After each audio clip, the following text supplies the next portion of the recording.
Kross survives yet another day. We are live, man!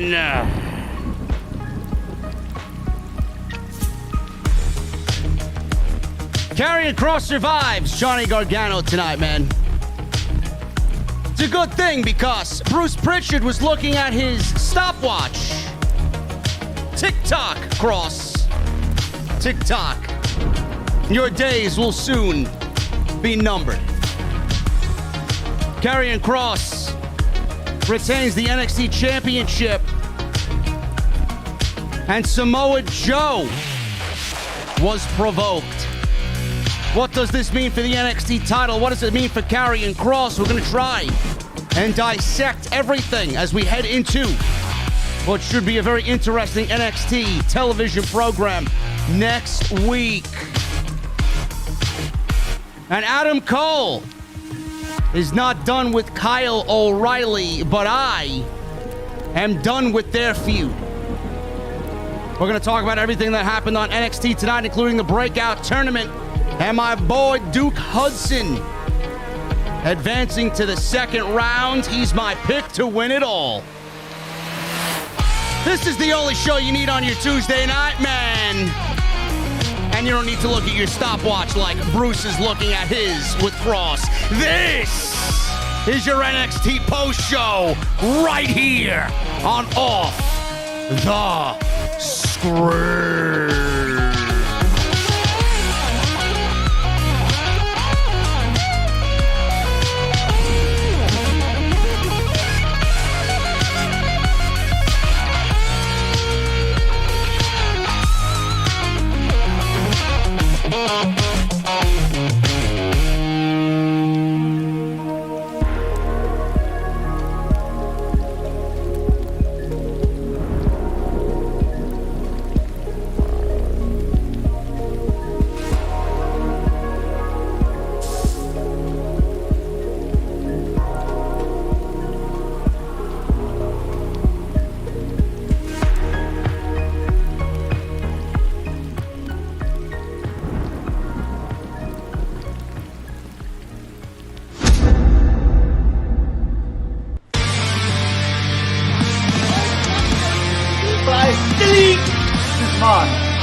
What is going on, guys? Thank you so very much for joining me right here on Off the Script. We are live on YouTube. It is July 13th, 2021, and this is your NXT post show. Oh, my goodness, man. We got Karrion Kross retaining the NXT Championship tonight against Johnny Gargano. And it was something that a lot of people were worried about tonight, man. A lot of people were wondering what is going on with Karrion Kross, what is going on with his impending doom, his demotion to the main roster, more than likely heading to Monday Night Raw because they don't have much going on that show. And SmackDown has Roman Reigns. So you can't send him to SmackDown because it would do him no good. I don't think anybody going to SmackDown at this stage of their career would do anybody any good. Now, when Samoa Joe was first being teased as the enforcer for William Regal on NXT, a lot of people were predicting he was going to take the championship off of Karrion Kross because he was the only legitimate guy that's come along in NXT in quite some time that looks the part to take the title off Kross. Now, I pushed for Walter over in the United Kingdom. I pushed for Walter because, I mean, let's be real. Walter, he is the most dominating figure in all of WWE that's not named Brock Lesnar. So when everybody was talking about Samoa Joe, I was excited because we all love Samoa Joe.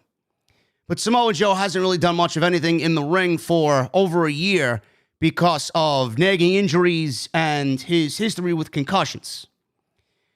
But I said it then, and I'm going to say it now. I still don't think Kross should lose at all. I don't think he should lose the championship. I don't think Kross and his shoulders should be pinned down to the mat. I don't think Karrion Kross should lose at all before he gets demoted to the main roster. And after tonight, I'm thinking, and I'm like, is that really the best way to go about this entire situation? Samoa Joe, like I told you, I don't think he's the guy to take the title off of Kross. I don't want Kross to lose. The other reason that I don't want Samoa Joe to be the guy is because it exposes NXT for failing to build up anybody else legitimately on the roster that's been there to have a shot at looking the part against Karrion Kross. So it is almost as if Triple H is taking a safe way out and he's going by the means of Samoa Joe to do what he should have been doing and his team should have been doing while Kross was a champion on NXT this entire time. And that is find somebody legitimate enough to take the belt off of Kross without seeking anybody else outside. Let's be real. Samoa Joe is an outsider. Yes, he's NXT. Yes, he's WWE. Yes, he was a color commentator for Monday Night Raw. But he was from the main roster. He's already seen his day in NXT. That doesn't make me dislike Joe. It makes me dislike WWE's way of building up superstars. It makes me dislike the way that NXT has fallen from 4 or 5 years ago when it was at the top of its game, the number one promotion in all of North America, the way that they did things in presentation and in storytelling. Samoa Joe's not the guy. It's lazy. And like Jacob Donnelly in his super chat, and some people in the chat I'm seeing as well, it's lazy. It's downright laziness. You got your Garganos, you got your Coles, you got your Pete Dunnes, you got your Kyle O'Reillys, you got your Finn Balor's, you got your Santos Escobars. Bronson Reed, he was the only other guy, but nowhere near ready. Nowhere near ready. It's lazy. It's lazy character development. It's the way I look at it. If you don't agree with me, I really don't give a shit. It's just the way it is. Stop making excuses for terrible writing. Stop making excuses for development of characters that should be far along in the process. But like I told you before, it got me thinking. It got me thinking about everything that I had felt about Samoa Joe coming in. Do we really want to see Kross go to the main roster undefeated? Do we really want to see that? And I posed that question to everybody in the chat. Does everybody legitimately want to see Karrion Kross go to the main roster undefeated? If history is any indication about what the main roster does to everybody that Triple H has built up as a legit star, and I watched this and I felt this tonight during Kross's entrance because it might be the last time we see Kross and that entrance on WWE television. All I was saying to myself is, how do you mess that up? Scarlet and the lights and the smoke and the imagery and Kross and everything that he portrays. That whole entrance. How do you mess that up? All you have to do is take it, move it, and place it on Raw. But they won't do that because they didn't create it. Bruce Pritchard, Vince McMahon didn't create it. They look at Triple H. They look at Triple H and NXT as the outcasts of the company. Oh, you can't be doing that. That's better than what we're doing over here. We can't give you the credit for that, so let's break it down, build it up in what we think is our own image, our better image, and we'll show you that we do it right here, but you don't do it right down in NXT. That's what they do. And Jessie says a lot of things to me throughout the week in regards to the process of WWE and the storylines and what we see on the shows. The one thing that's always stuck with me is what he said about Kross. They're not going to take Kross and his entrance and his portrayal and everything that he is, the complete package that he is, and put it on Monday Night Raw because it'll blow away everybody else that Vince McMahon and Bruce Prichard have built on the main roster to be their stars.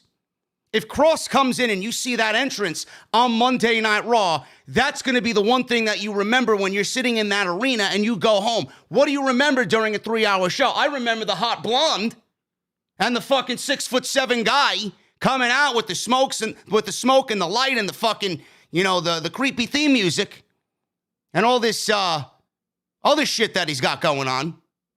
That's the one thing you're going to remember. They don't want that to be better than a Drew McIntyre. They don't want that to be better than a Bobby Lashley. They don't want that to be better than a Seth Rollins. They don't want that to be better than a Roman Reigns. That would be the best entrance in all WWE. They can't have that.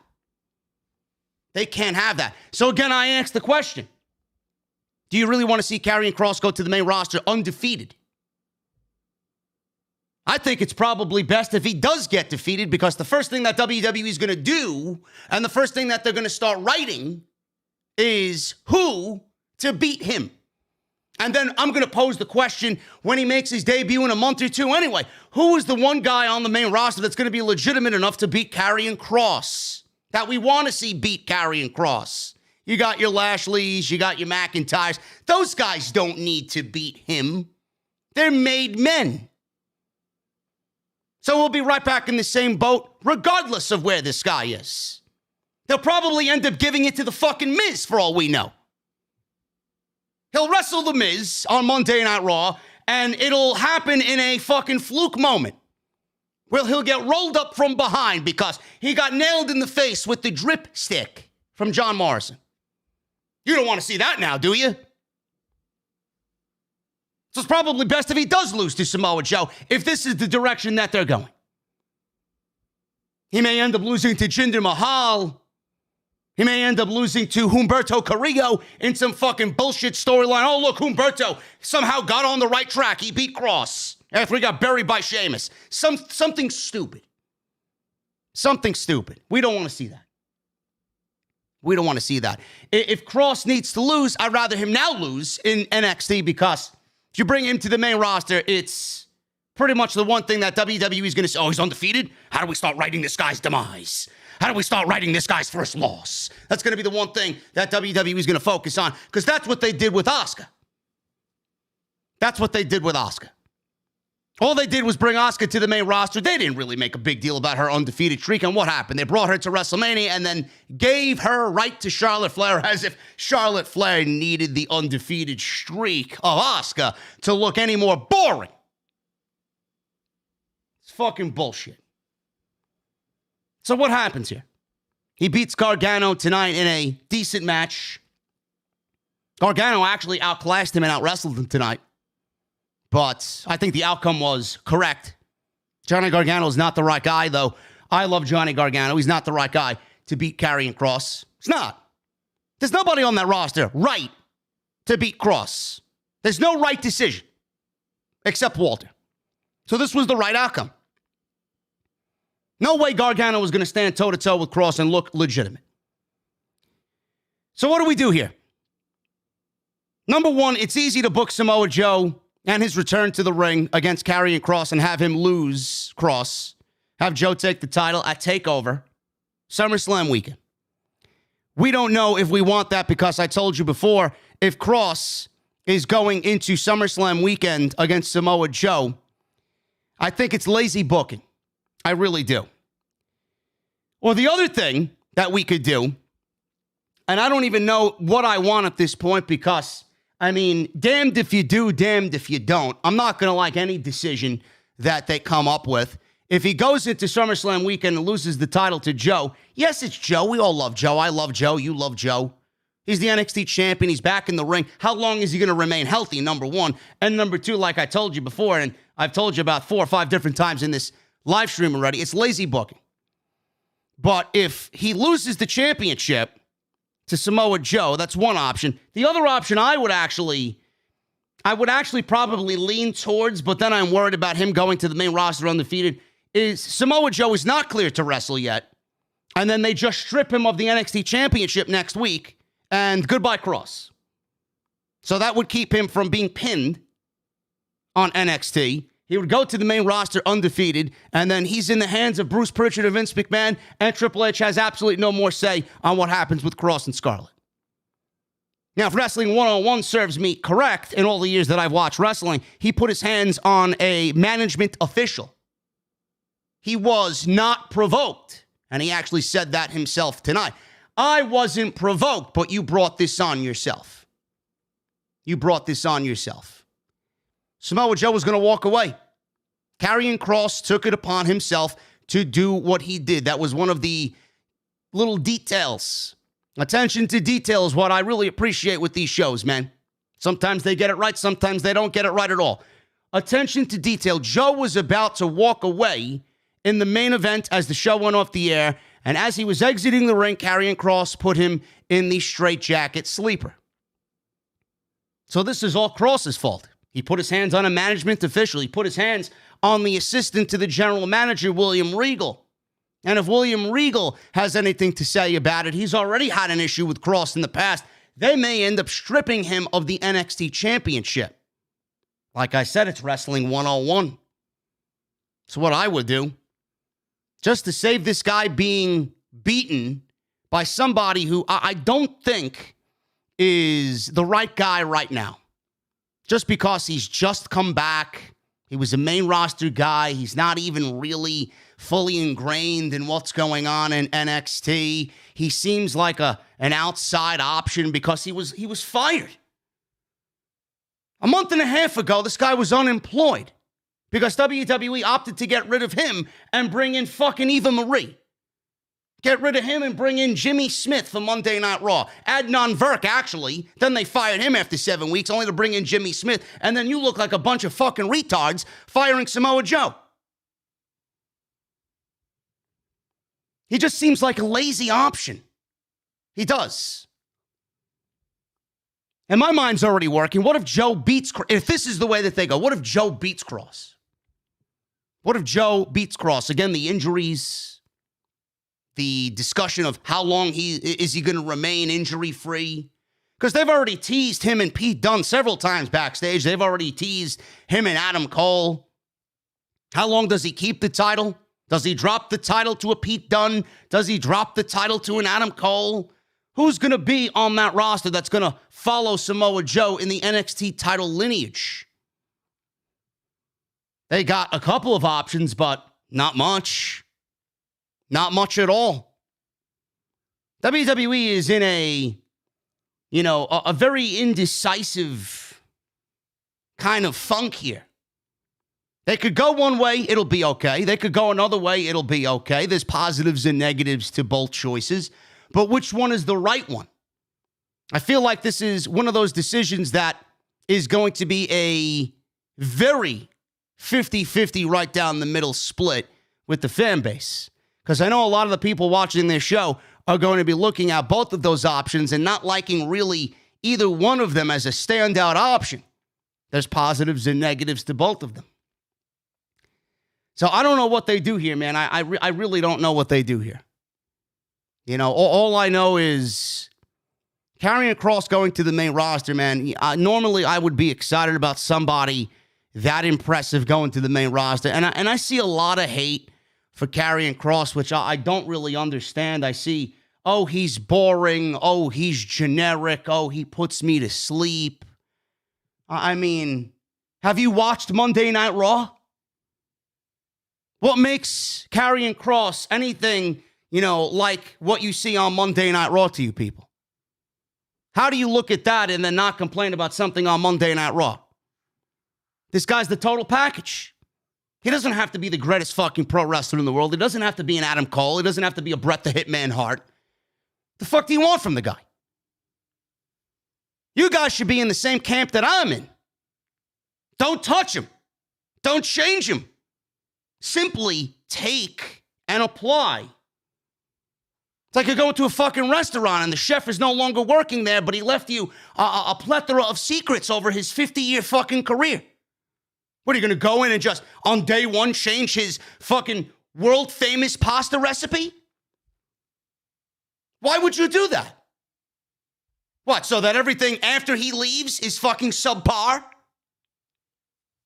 I don't understand the process in this company. You got to do nothing. It's like Triple H is giving you the fucking cheat sheets to the exam. Just go and do it. Cheat. It's like Triple H is the fucking smart geek in class, man. Just cheat off him. He's giving you all the answers. He's giving you the cliff notes. That's the one thing I'm worried about. Out of everything, that's the one thing I'm concerned most about. So I want a main event WrestleMania. Great. So does everybody else. You and everybody else not in WWE. And people that are there begging for an opportunity. Great. Get in line. You want to be WWE champion. Fantastic. Because WWE makes a unbelievable spectacle of their champions, right? They treat the champions with honor and prestige. Just like they did Bobby Lashley last night when they had him pinned clean by Xavier Woods. That's what you want. That's what I'm concerned about. I'm not looking forward to it at all. So we got two options here. Joe and Kross, SummerSlam weekend in Vegas, or wherever this fucking show takes place. God forbid it's in the fucking Capitol Wrestling Center again. Joe versus Kross for the NXT title. Kross loses. He gets demoted. Joe is the champion. Then we get Joe and Dunn or Joe and Cole, whichever way WWE wants to go about it. WWE's probably coming up with plans to keep Adam Cole in NXT because God forbid he goes to the fucking main roster. There's a reason why Joe and Cole have been teased. It's either he wins the championship or they strip him of the title next week or in the next couple of weeks on NXT TV, holding another tournament, which, you know, I say it in theory. Yes, it sounds great, but they're already conducting a tournament on TV now. What do? They could strip him and do a fatal four-way. They could strip him and do some sort of fucking gauntlet match, whatever the case may be. It doesn't have to be a tournament. It's either option A or option B. Which one of those options stands out as the best option for you guys here tonight? Let me know what you guys think below. Anything else that happened on this show, man? Not really all that exciting. The Breakout Tournament starts tonight. We got Brendan Vink, a.k.a. Duke Hudson, is his new name. He went against Ikemen Jiro, who I think is incredibly cringe. Wrestles in his fucking jacket. Give me a break. Duke Hudson, he went on to beat Ikemen Jiro tonight. And then we got the women in action. Great match with Dakota Kai and Ember Moon, which saw Xia Li step up and just simply ask for a championship match as if she walks up to the fucking countertop and is ordering ice cream. Hi, can I have a scoop of soft-serve chocolate, please? That's what they're doing with the NXT Women's Championship, man. It's more than just this occasion. We've seen it happen with Raquel. She did it with Io. She said the same thing to Io. Yes, I want next. It's great. So do I. So does everybody else. So Xia Li is the next in line for the Women's Championship after knocking out Mercedes Martinez. So I guess we now reward people who are headhunters. Not only losers in the WWE, but headhunters as well. It's great. It's great.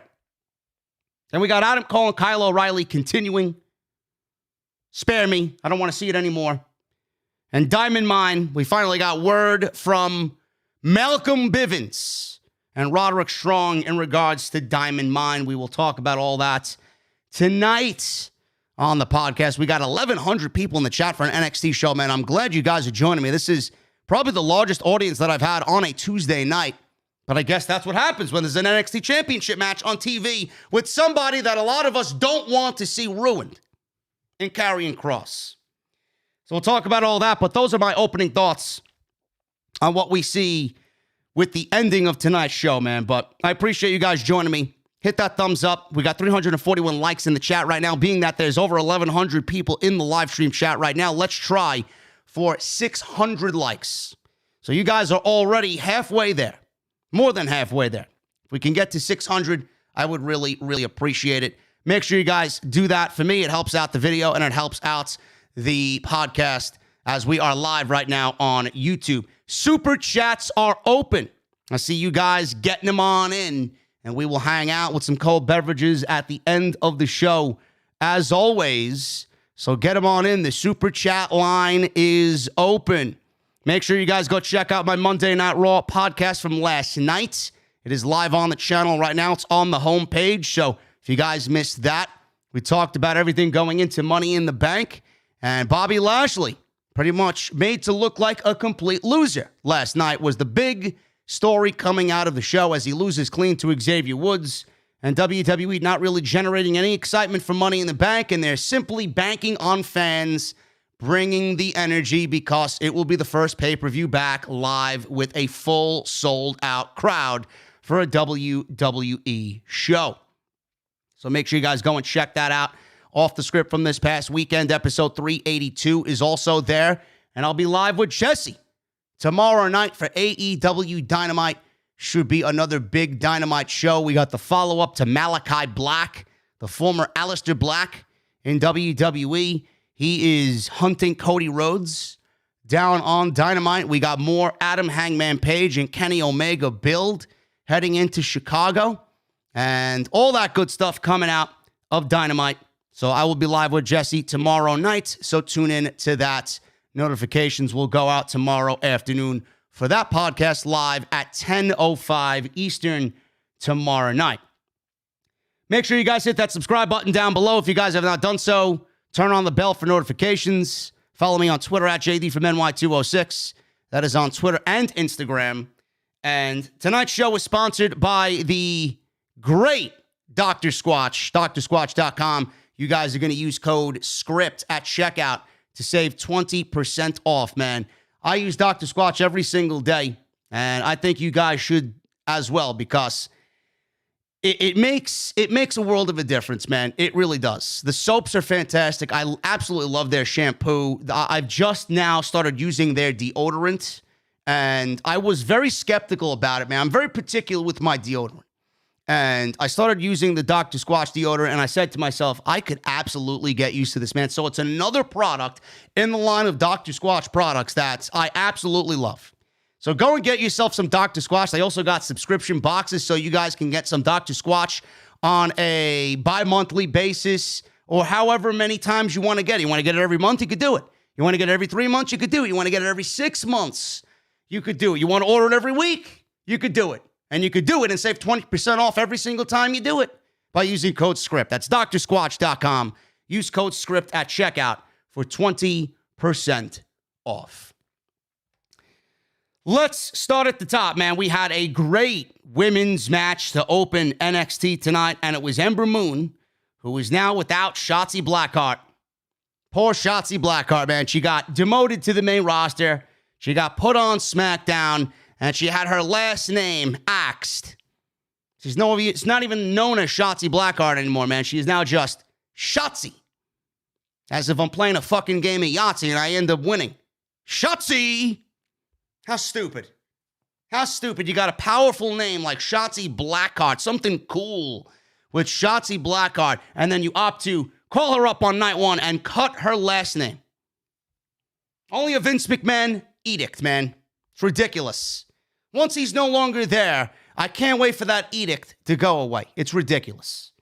So Ember Moon is all by herself now, which I'm pretty sure she told Shotzi the horrors in private of the main roster. Because Ember Moon's not going to the main roster.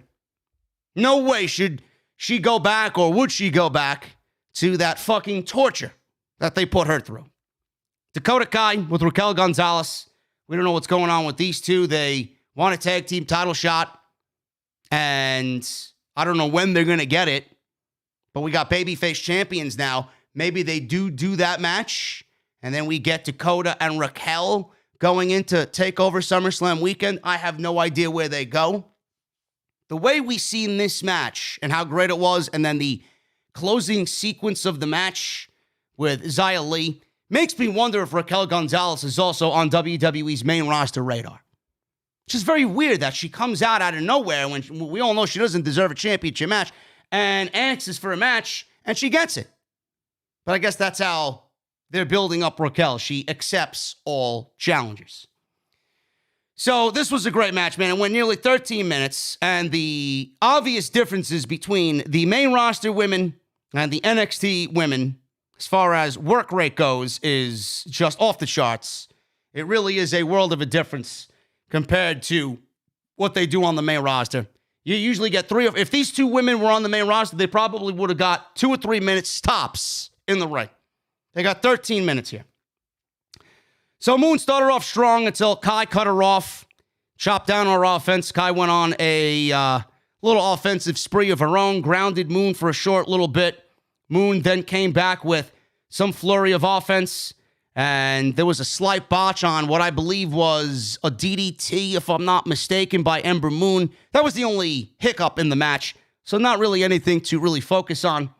They quickly recovered, and they were fighting on the outside. Moon flew through the ropes with a beautiful tope suicida, and Dakota Kai blasted the barricade with the back of her head, man. That looked fucking nasty. So just a couple moments after that, a dropkick by Moon from the apron. That knocked Kai down, and we got Moon. She was in control during a commercial break. Kai started to mount a comeback by ramming Moon into the ring post one time and then another time.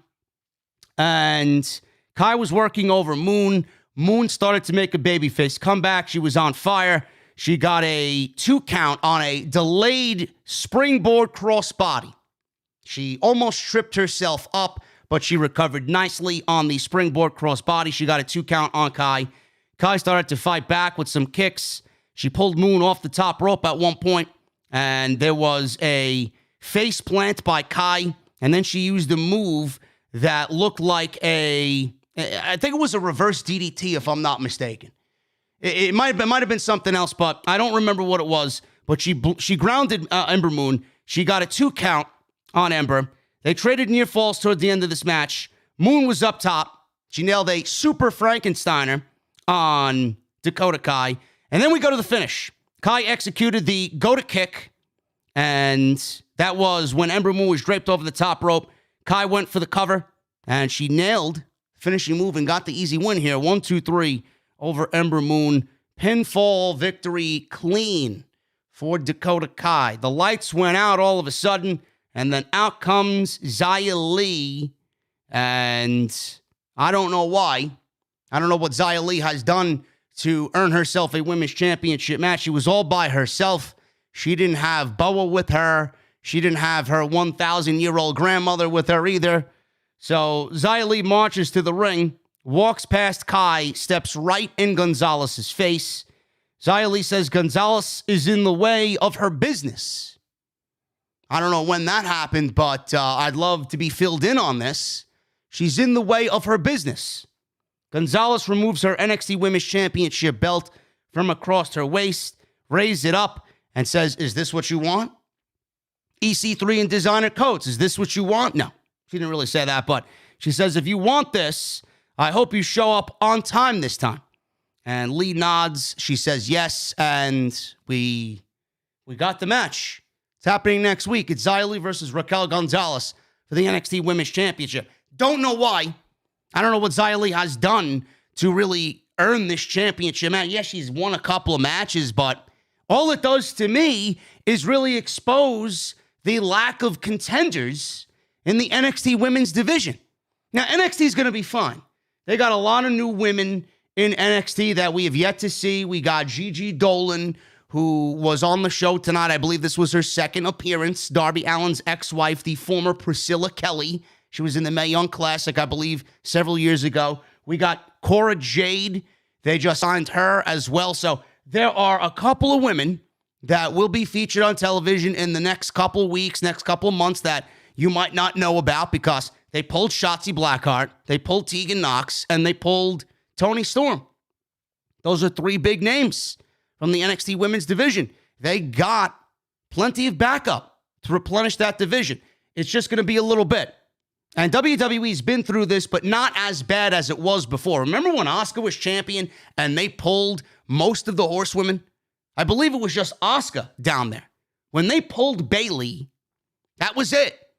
Asuka was left with nobody, honestly. So WWE's been a lot worse off with their women's division. This is nothing. This is what they go out and do. They sign, they create, they send off, and then they ultimately get ruined. Because Bruce Pritchard and Vince McMahon, they don't really think much of women's wrestling on the main roster. Only if your name is Charlotte Flair. And when we see Becky Lynch comes back, you know, that's going to be the talk of the town. When Becky Lynch comes back, everybody's going to be crying, oh my God, women's wrestling is saved on the main roster. And I'll be laughing with my fucking sunglasses on with a cold beverage in my hand, calling everybody a complete fucking moron. Becky Lynch is not going to make a lick of a difference on Monday Night Raw in that women's division. It's going to be exactly the same way that you see it. If Rhea Ripley has not benefited from a call-up to the main roster and has been in a feud with Charlotte Flair, what do you think Becky Lynch is going to do for that Monday Night Raw women's division? Absolutely nothing. So get it out of your system now. Get all the cheering and the fucking happiness and, oh my God, she's a new mom. How could you? Out of your system. It ain't going to make a lick of a difference, man. Until they start riding better, I don't want to hear a fucking word from anybody. It's not going to do anything. But WWE's been a lot worse off. I know a lot of people are worried. I've seen some people complaining about it on Twitter. How could they call all these women up at the same time? This is what happens. This is what happens. You opted to kill women's wrestling on the main roster, and now you want to try and cover your own tracks by taking from Triple H and even further burying everybody that is in that company. So I can't wait to see what they do with those three women on the main roster, but I'm not holding my breath for any one of them on SmackDown. Xia Li's getting the championship match. We will see that next week. And I don't think Xia Li, I said it before. I'm going to reiterate it again. I don't know if you guys felt the same way that I did. The fact that this match was made legitimately out of the blue, it makes me wonder if Raquel Gonzalez is also on her way up to the main roster. I doubt it. I don't think that's the case. But it makes me wonder why this match was just legitimately made tonight out of nowhere. Xia Li's not ready. I don't look at Xia Li as a champion in any way, shape, or form. So why would you even contemplate putting the championship on her? She's not one to lead a division. Maybe I'm just worrying because WWE's been in purge mode lately. But I don't even think Raquel is ready for the main roster. Hasn't even gotten her feet wet yet as champion. Just leave things where they are. You have enough to keep your time busy with Tony and Shotzi and Tegan Knox. You don't need Raquel Gonzalez, but I don't know if you guys worried about that like I was, so let me know in the comments down below. Some of the best segments on tonight's show came from my boy, LA Knight and Cameron Grimes. Now, if you guys remember last week, LA Knight beat Cameron Grimes in a great match. And if Grimes lost, he would become LA Knight's butler. And that's what happened. So we got the butler skits with Cameron Grimes and LA Knight.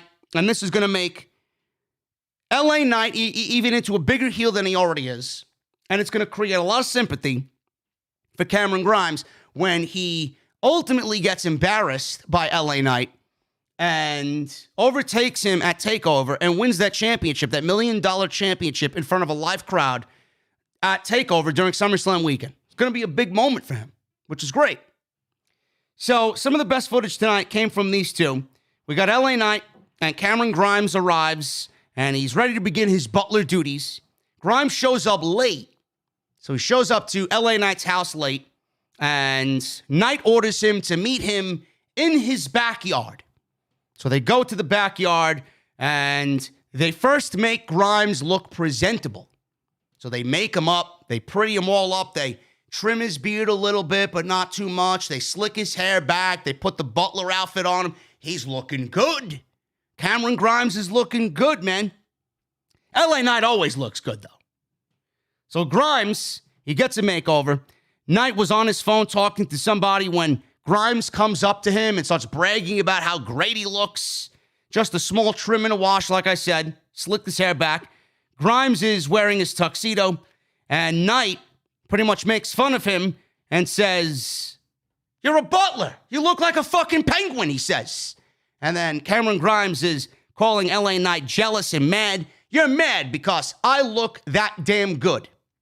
So Grimes follows Knight's orders, and he goes to the backyard. He wanted to hop on his motorized lawnmower, but LA Knight says, no, you're not cutting my grass in this fucking thing. So he hands him one of them old school fucking pusher lawnmowers, right? And he's mowing the lawn on a handheld lawnmower. One of them old school ones. So he had to mow his entire lawn, and that was the first segment we got from these two. Great stuff. Great stuff. I admitted when I was wrong back when we got this all beginning, and then we got Grimes coming to the aid of Ted DiBiase because LA Knight beat the shit out of Ted DiBiase. That made Knight even into a bigger heel than he was already. He got the $1 Million Championship, and now they're getting all this sympathy, and they're making Grimes really come out of his shell as the butler. This is, honestly, if you want me to be completely honest with you, this is probably one of the more entertaining storylines in all of WWE right now. And that's how good Cameron Grimes is. That's how good LA Knight is. And that is what Ted DiBiase brought to this storyline. Outside of Roman Reigns, this may be the second best storyline in all of WWE, man. I've been entertained. I like both of these guys. Their last match was fucking great. They had a very good ladder match, which I didn't really think was all that, but it was very good. These guys are killing it, and it's great to see. Mackenzie Mitchell interviewed Diamond Mine. This is the new group led by Malcolm Bivens and Roderick Strong with Tyler Rust and Hideki Suzuki, who didn't really speak much of anything tonight. He just stood there and looked intimidating. So Malcolm Bivens put over Roderick Strong as the best competitor in NXT, Tyler Rust as the best prospect in NXT, and Hideki Suzuki as the best coach in NXT, and he was the best manager. Bivens says it's open challenge time tonight so they can make some money. Bobby Fish walks up and says, listen, you don't even have to try so hard. I am accepting the open challenge. He faces off with Strong, but Bivens says Fish will be wrestling Rust tonight instead. So they're already teasing a Bobby Fish and Roderick Strong battle of ex-Undisputed Era members. And I'm thinking to myself, was it really necessary to break up the Undisputed Era? Was it? I think all four guys are worse off for it. We all know Adam Cole is going to be just fine on his own because he was the breakout guy there. We always knew what Adam Cole was going to be. Adam Cole is one of the best pro wrestlers on the face of the earth. But Kyle O'Reilly has suffered. Roderick Strong, this is their attempt to make him into something post-Undisputed Era. And Bobby Fish seems like a fish out of water, man. I don't know what the fuck they're doing with Bobby Fish. Seems like he's just there. His value has sank with the breakup of the Undisputed Era. And it's sad. It really is. I would actually get Fish and O'Reilly, not Fish and Cole, Fish and O'Reilly back together as a tag team and let them do their thing. That's what I would do. But that's just me. So we got Tyler Rust versus Bobby Fish. This one really wasn't much of anything. So we got Rust early coming out with some offense, suplexes early on, and all of Diamond Mine were watching from the outside, cheering Rust on. Rust continued to overpower Bobby Fish, taking down Fish, working on his arm. Rust kept control with some kicks to the back of Bobby Fish. Fish popped back up for a little babyface comeback here. They ended up going back and forth. Fish mounts some offense. He unloaded with some strikes. And Fish backdrops Rust out of the corner.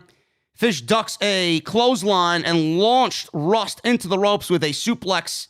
Strong then gets on the apron, has some words with Rust. Fish goes back to the offense on Tyler Rust, tosses him to the floor.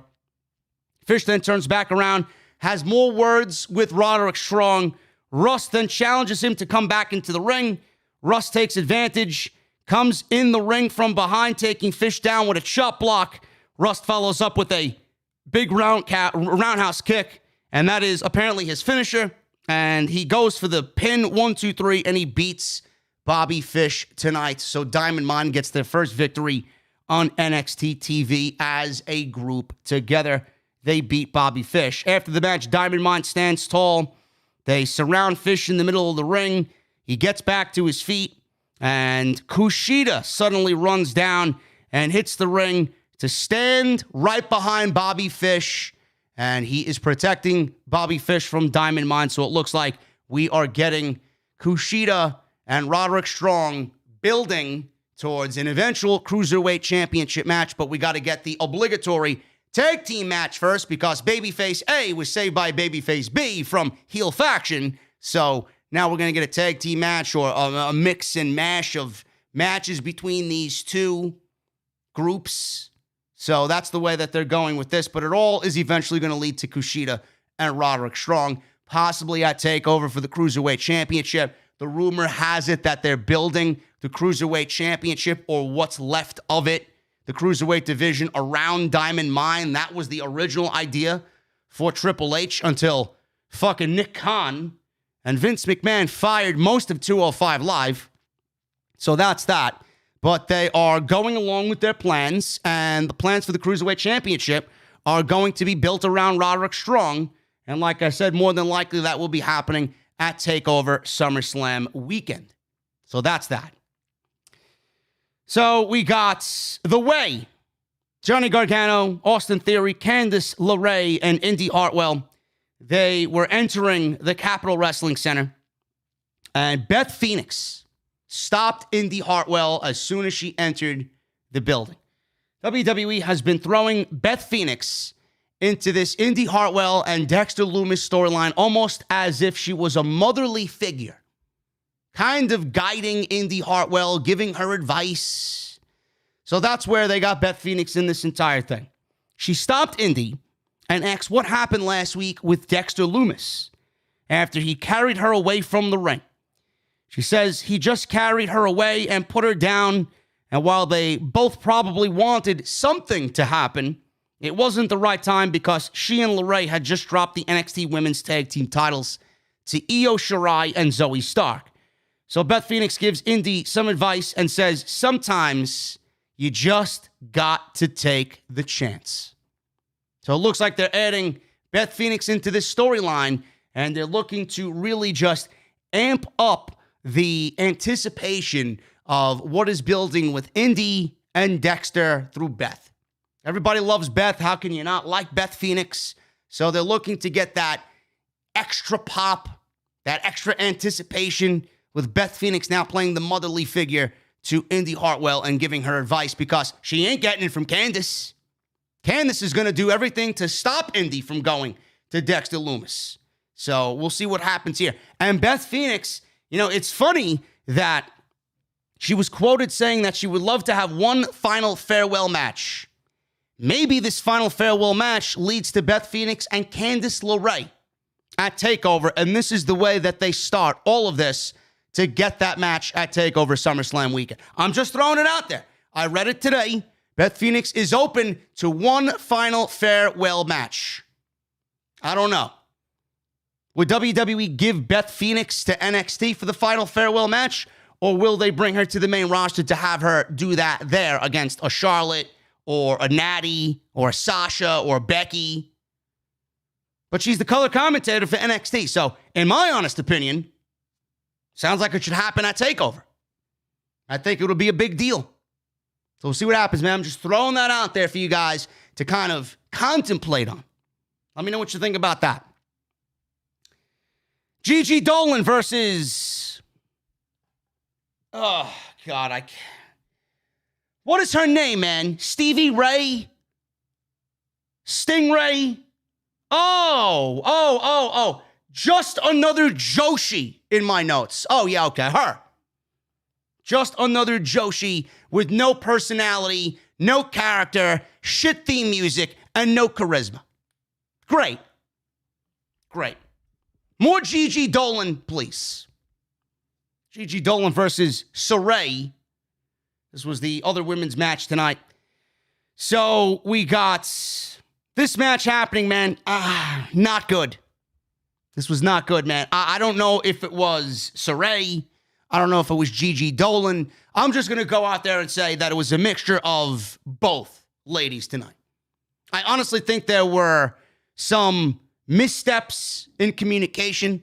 I don't think there was a lot of communication going on there. I just think the difference in styles clashed and it didn't work well together. This was very sloppy. This was not a good showcase for Gigi Dolan tonight, though she tried. And I know WWE's going to be looking at her as somebody to carry a big load in this division because she's got a great look. She's got a lot of that old, early Paige Rebel look in her. So I don't know what's going to happen with her. She's got the orange hair. It's very reminiscent of old school Becky Lynch from NXT, right? We got some promise in Gigi Dolan. But Saray, man, this was not a good match. It was not a good showcase between these two ladies tonight. So they both shook hands at the beginning of the match, and they run the ropes. Saray delivers 2 headlock takedowns. Dolan counters. We get an even break with both of these women coming to a stalemate. They lock up again, and all of a sudden, Mandy Rose from, was she from Monday Night Raw? Monday Night Raw, I believe. I don't even know. I don't even know anymore, man. I don't know who belongs to what brand anymore because that's how irrelevant women's wrestling is on the main roster. Mandy Rose is on NXT tonight. She shows up, no theme music. She's wearing this short, skimpy pink dress. And she's standing on the ramp watching these two women go at it. Now, one has to wonder why she's there, man. One has to wonder why she's there. Was she wanting to get away so badly from Monday Night Raw and Dana Brooke that she begged Triple H to make a trip back to NXT? Maybe she was tired of Titus catering on the main roster. Maybe she wanted something a little bit more simplistic in NXT catering. I don't know.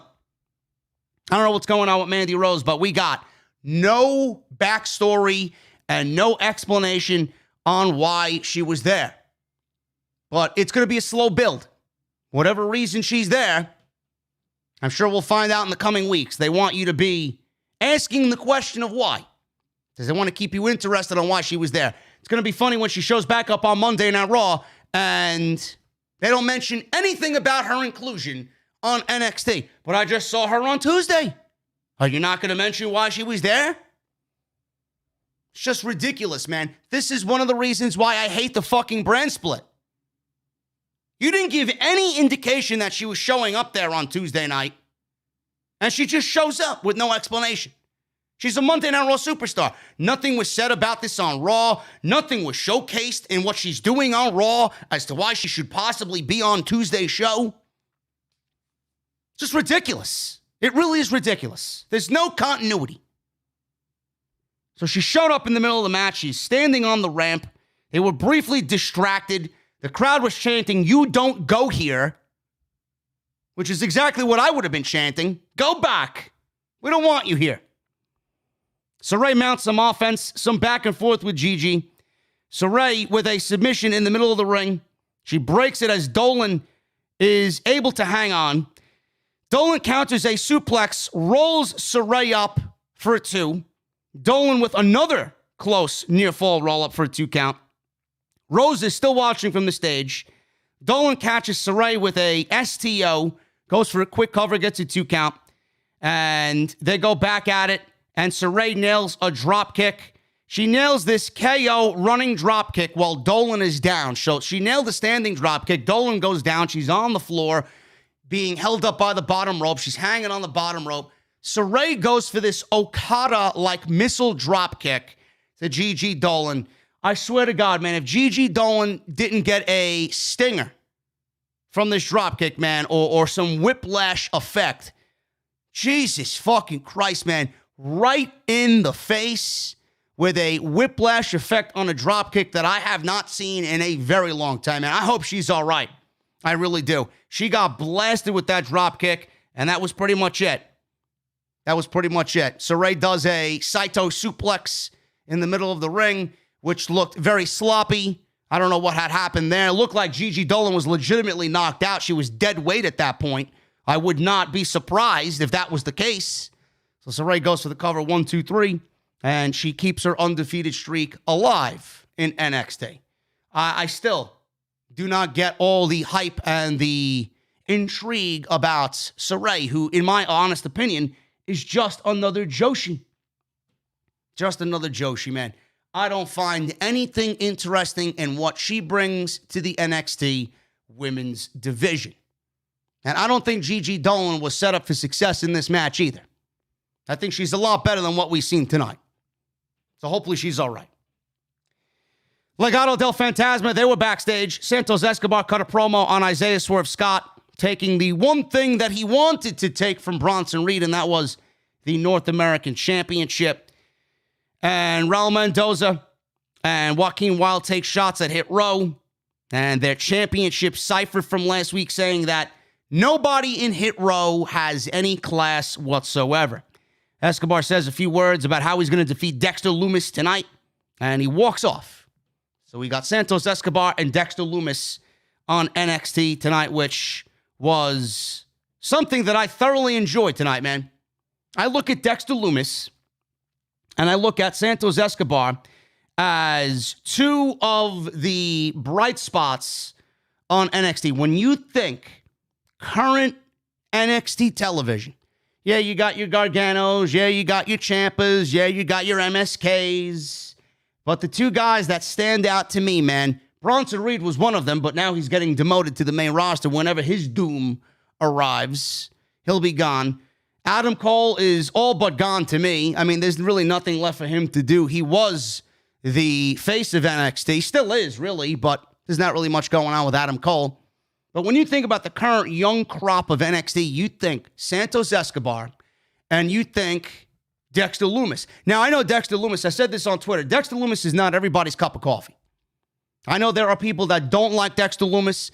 I think Dexter Lumis, to me, is very unique.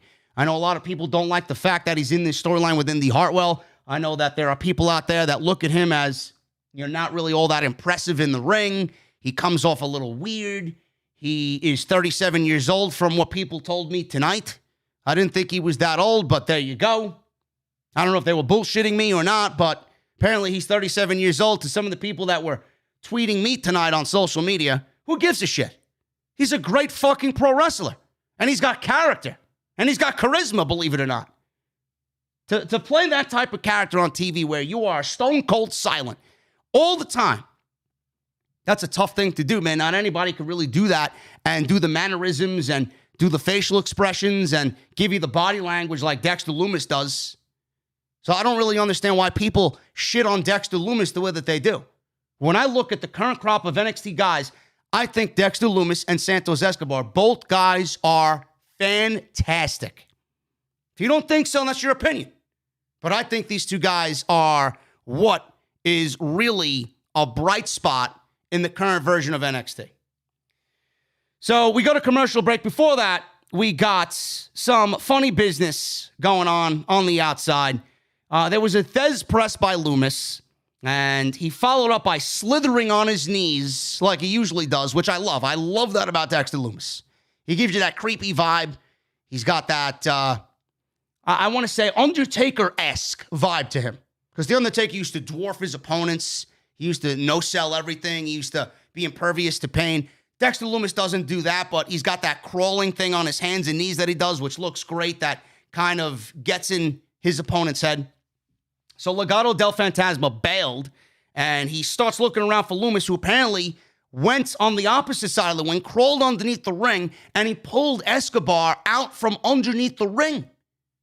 So he was almost bringing him underneath the ring. Legado del Fantasma were grabbing onto Santos Escobar, trying to save this guy, and we went to commercial break.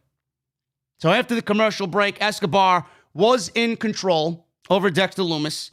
Threw some kicks. He lifted Lumis up for a big palm strike in the corner. Lumis shoved Escobar, Irish whip, and double knees by Escobar, who put up Lumis for a step-up enziguri. Escobar went to hit a top rope Rana, and he did. Went for a cover, got a 2 count. Escobar took Loomis to the corner and charged with a clothesline, and he ran all the way over to Loomis, and then he follows up with 3 amigos. So Escobar hits the 3 amigos. Loomis blocked the 3rd amigo, and Escobar hit a backstabber instead. Escobar charged, but Loomis hit a lariat to ground him. Loomis took Escobar down with some ground and pound rights, and he ran the ropes in the corner, hit a bulldog, came out of the corner with a lariat. Loomis hit a slam on Escobar, but Mendoza dragged Escobar to the outside. Loomis stalked him, but Wild pulls Loomis into the post. Back inside, that was enough for Santos Escobar to nail the Phantom Driver, and he beats Dexter Loomis in about 10 minutes. Very good stuff by both of these guys. Santos Escobar is still obviously chasing the North American Championship. They did mention that Hit Row is going to be a very tall task, but they did also mention Dexter Loomis could be in contention for that North American Championship as well. So the North American Championship, I still don't really agree with Bronson Reed going to the main roster. I think Bronson Reed had a nice group of heels to work with as a babyface. So now the title's on Swerve, who's is Hit Row babyfaces? Is Isaiah Swerve Scott a babyface? Because Santos Escobar is a fucking heel. Unless they're going heel versus heel again, which NXT has done a little bit too much for my liking. I don't know what Hit Row is. I think they're heels, but I think the crowd is or NXT thinks that they're baby faces. I don't know. I'm throwing my hands up in the air on that one. Is Hit Row baby face or heel? Let me know what you guys think, but Santos Escobar is clearly targeting Swerve, and Santos Escobar, I know, full 100% confirmed, is a heel. So I don't know what they're doing. And Dexter Loomis is a babyface. But it should be interesting because all 3 guys are fucking great. So at the end of the match, they walked up the ramp and Hit Row came out. Hit Row heard what they were saying before, and they all stood and talked shit to each other. There was no punches thrown. And Legado del Fantasma backed away calmly, and they said, you know what? We're going to fight another day. We're going to try and do this a little bit better. We're going to do this our way. So they backed away, and not one single punch was thrown. Jessie in the chat says they're in-betweeners, man. They're tweeners. I could see that, but it doesn't really do me any good. Because, I don't know, I love Swerve, but I don't know if the crowd is going to... That indifference, man, I talked about that indifference last week with the Cypher. I talked about the indifference with Swerve. And I know a lot of people enjoyed the Cypher. I thought it came off great. I thought the presentation and the whole vibe of Hit Row was great last week. It's just the fucking crowd didn't know how to take to them. I think NXT, and yes, they are tweeners, but I think NXT needs to do a better job at telling us what they are. Because the indifference last week was not good with Hit Row. It was not good. I'd rather have them a heel or babyface completely on either one of those sides. Not in between, because that indifference is not going to come off good. That's just me. I don't think the crowd last week knew what to do. And it showed on television.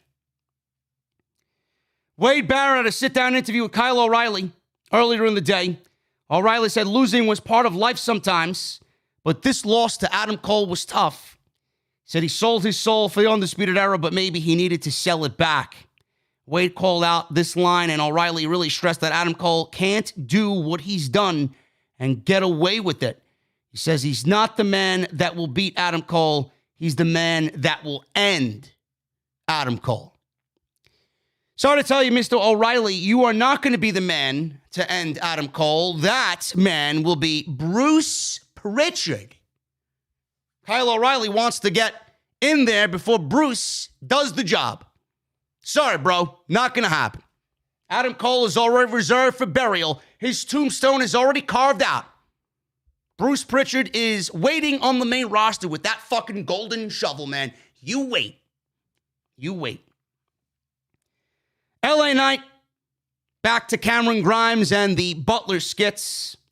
So we got the first job where he had to mow the lawn, and the second job was Cameron Grimes sitting out of his, or he didn't really have a second job, but he kind of cheated on the first job.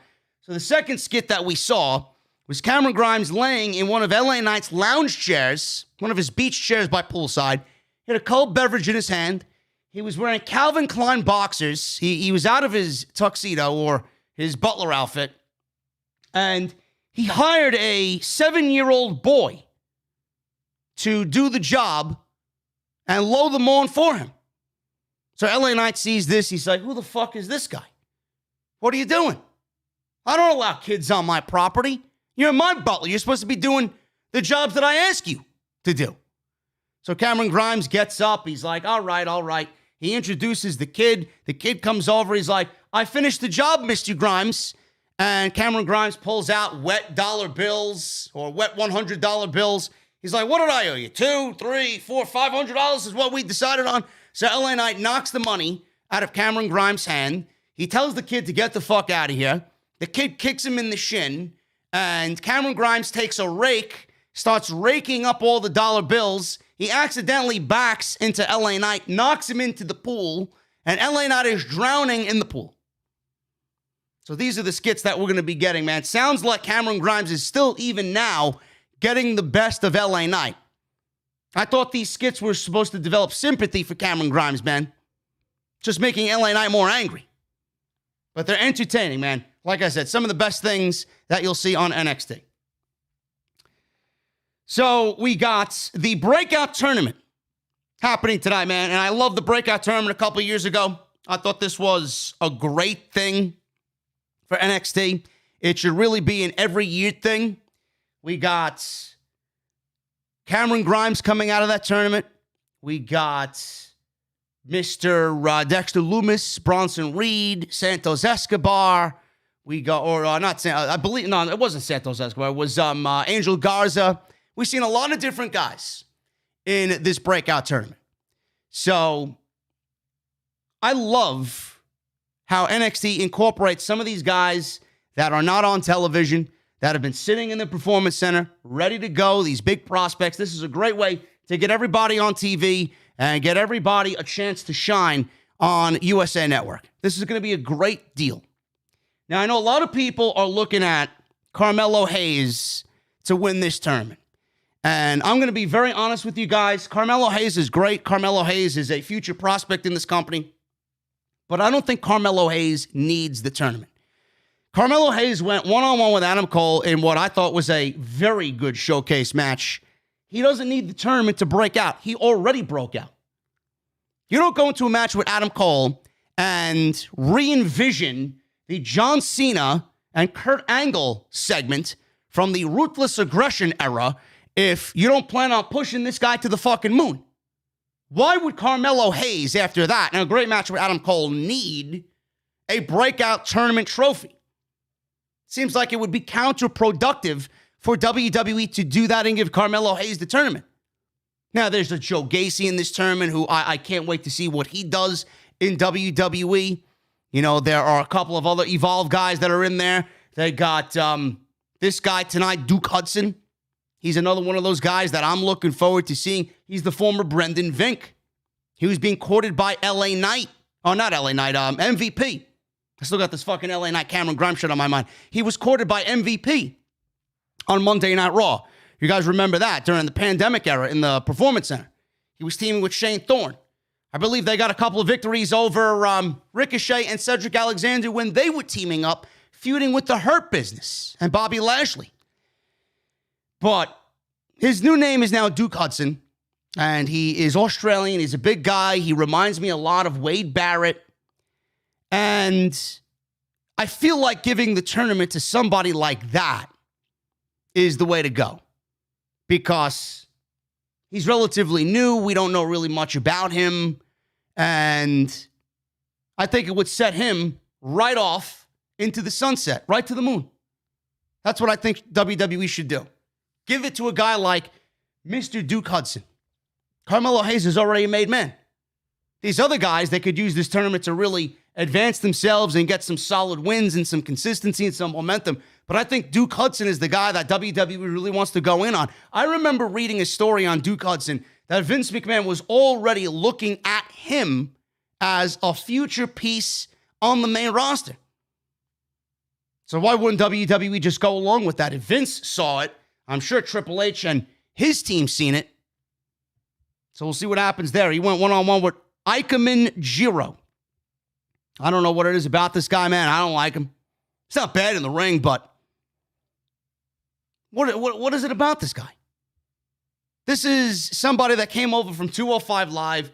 He was never going to be in contention to win this tournament. He comes off like a fucking comedy character. He reminds me that, you know, if WWE ever did anything with him, he'd be in a 24/7 title segment on Monday Night Raw. He'd be one of Tozawa's ninjas. He'd be a henchman for Akira Tozawa on the main roster. This guy's a joke. Wears his jacket in the ring. He never took his fucking jacket. This is legitimately the first time that I watched this guy wrestle. It's not bad, but he just comes off like a cringe comedy character. He's going nowhere. His ceiling has already been reached in WWE. He's lucky he's even in this fucking tournament. Duke Hudson got the victory here. Duke Hudson reminds me a lot of Wade Barrett. A lot of Wade Barrett. He even used Wade Barrett's finishing move, the Winds of Change. He used that to finish off Ikemen Jiro. They worked a solid babyface, heel match, big guy, small guy match. There was a lot of impressive moves here. Jiro can work. I don't want to take that away from him. He was trained by Tajiri. He even did that tarantula that Tajiri used to do in the corner on the ropes. There was a moment where Jiro jumped over the top rope with a tope, landed awkwardly on his ankle. Looked like he twisted his ankle a little bit. So he gets back in the ring. And after that bad landing, he goes for a couple of kicks. He goes for Hurricanrana. But ultimately, Duke Hudson landed the Winds of Change, or the Big Boss Man Slam. And that was it. Decent little match here. Went barely 5 minutes. And it was a great starter to what I think is going to be a very good tournament. So Duke Hudson is my guy. He's my pick to win this entire thing. And he beats Ikemen Jiro today in the first round. Mackenzie Mitchell was with Pete Dunne and Oney Lorcan. He said that he beat either one of the men who walked out of tonight's main event for the NXT Championship because he's the best tactician in the world. And Tommaso Ciampa flew into frame, and immediately this broke into a 2-on-2 brawl with Toothless Timmy Ciampa, Oney Lorcan, and Pete Dunne. So that was that. So it looks like we're getting a tag team match between these two. It looks like Tommaso Ciampa and Toothless Timmy are not done chasing the tag team titles. So it looks like they want to add Pete Dunne and Oney Lorcan to their list of casualties. Casey Catanzaro and Kaden Carter versus Aaliyah and Jessie Kameha. This one went about 3 minutes. Pretty standard stuff here. So we got a blind tag to Kaden Carter. She hit a bulldog on Aaliyah and followed up with repeated clotheslines by Kaden. Aaliyah yanked Carter's hair and pulled her down. Things broke down. All four ladies got involved. Carter hit a super kick on Aaliyah. After it all cleared up, Casey comes in. Beautiful 450 splash by Casey Catanzaro for the victory here. Conzaro and Kaden Carter win in about 3 minutes, and they took care of Aaliyah and Jessie Kameha. The match was fine for what it was, but that wasn't even what this entire thing was about. What happened at the end of the match was the most important thing here. So Robert Stone, obviously you guys know the Robert Stone brand. Robert Stone tried to console Aaliyah after the match, and Aaliyah shoved him away. She was upset that she lost. Stone wanted an explanation, and Aaliyah said she'd help Stone more than ever before. You helped me, in whatever you did, but I helped you more. She's like, I helped you more than you ever helped me. And she was yelling at Robert Stone, shoved him in the corner, started beating him up in the corner. There were chants of Aaliyah ringing out in the Capitol Wrestling Center. She ran the ropes and started kicking him repeatedly. The crowd chanted one more time, so she played up to the crowd and did it one more time. She kissed Kameha goodbye on the ramp and walked away to a "You deserve it" chant. I guess they were chanting "You deserve it" to Robert Stone because he deserved what he got coming to him tonight. So Frankie Monet came out and she walks to the ring and she looks over at Jessie Kameha and waves to her. And Robert Stone is looking at Jessie Kameha. Kameha is looking at Robert Stone. Kameha ends up walking away with Frankie Monet. So it looks like Frankie Monet's got herself 2 new recruits in yet another stable, another group quietly being formed on NXT television.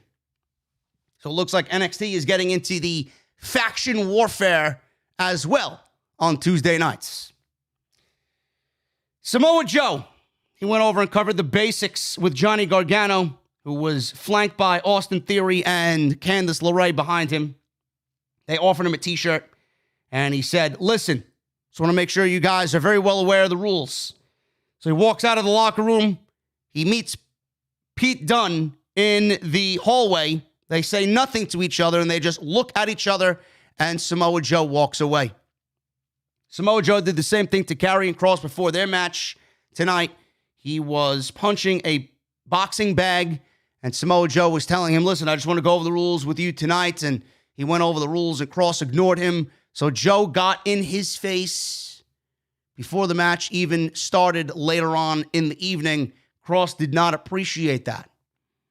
So Joe was kind of throwing his weight around, which kind of all led to what happened in the main event with Karrion Kross. So Adam Cole comes out. That's the next segment. Adam Cole comes out. He is in the ring with a microphone. He proved to the world that he's better than Kyle O'Reilly. He said he's the greatest superstar in the history of NXT. Says he was listening to O'Reilly's interview earlier, and he mocked him for saying losing was a part of life.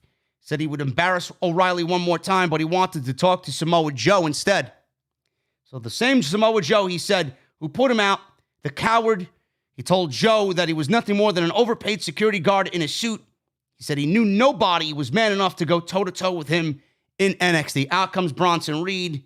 Reed had a microphone. He said, Michael Cole, Jesus Christ, man. I'm worse than fucking Bruce Pritchard, man. Adam Cole. He said Adam Cole, which Adam Cole may end up being Michael Cole's illegitimate son before all is said and done, man. Watch. This is where my mind is at.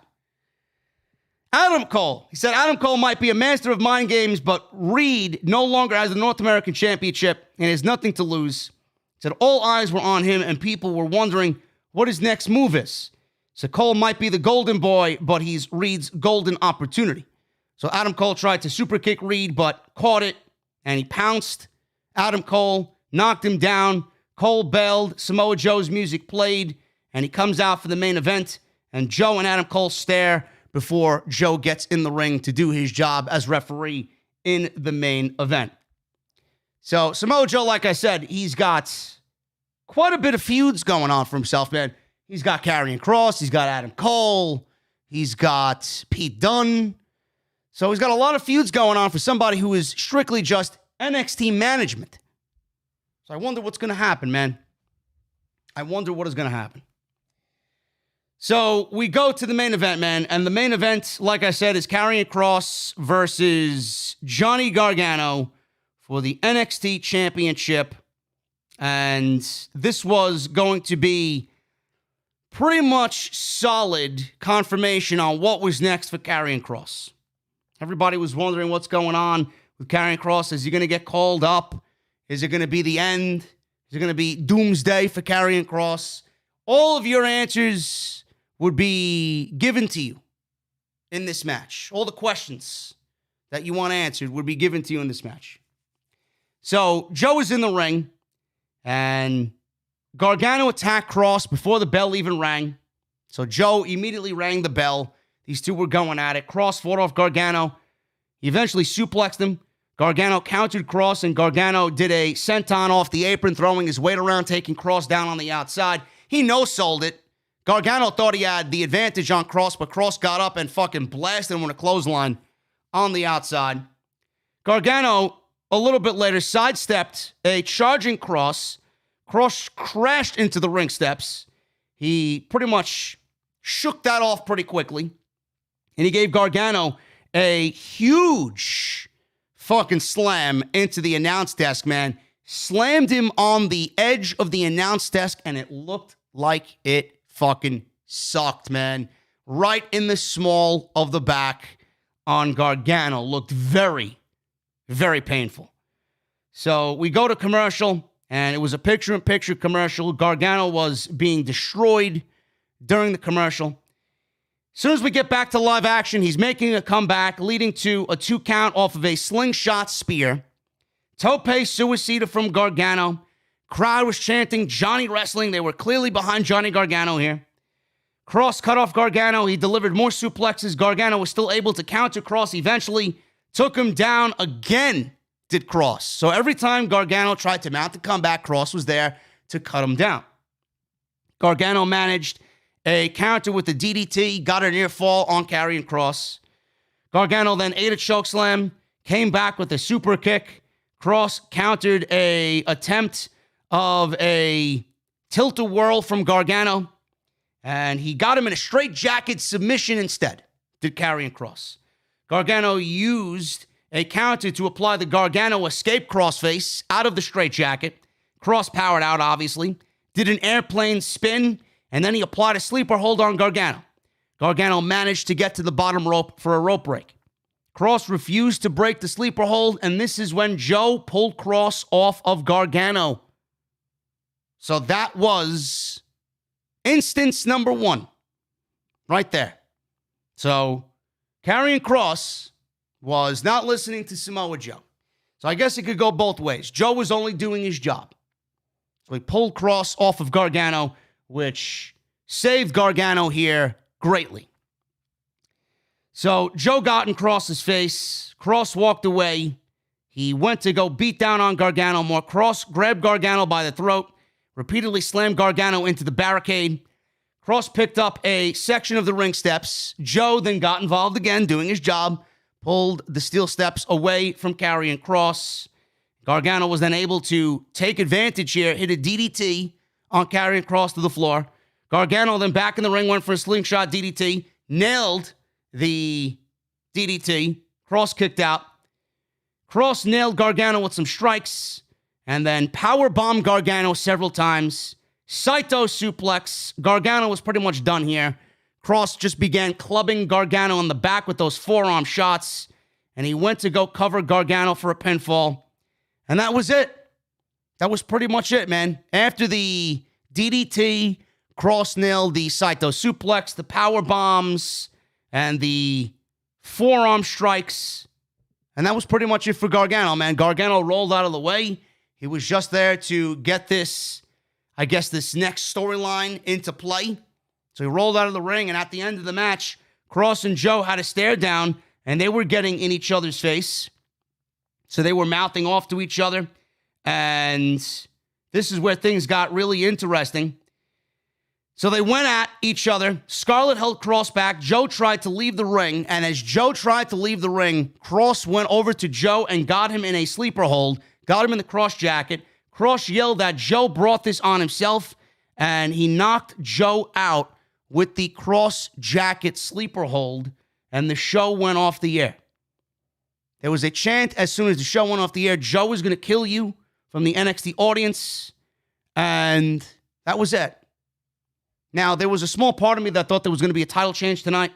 I think the majority of the people thought that there was not going to be a title match, but Kross is still looking unbeatable.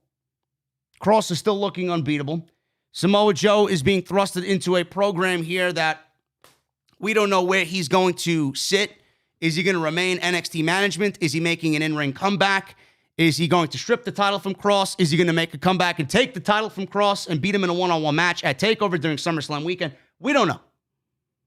But I think all my opening thoughts, I got them out at the beginning of the podcast, at the top of the show. Which idea do you guys like better?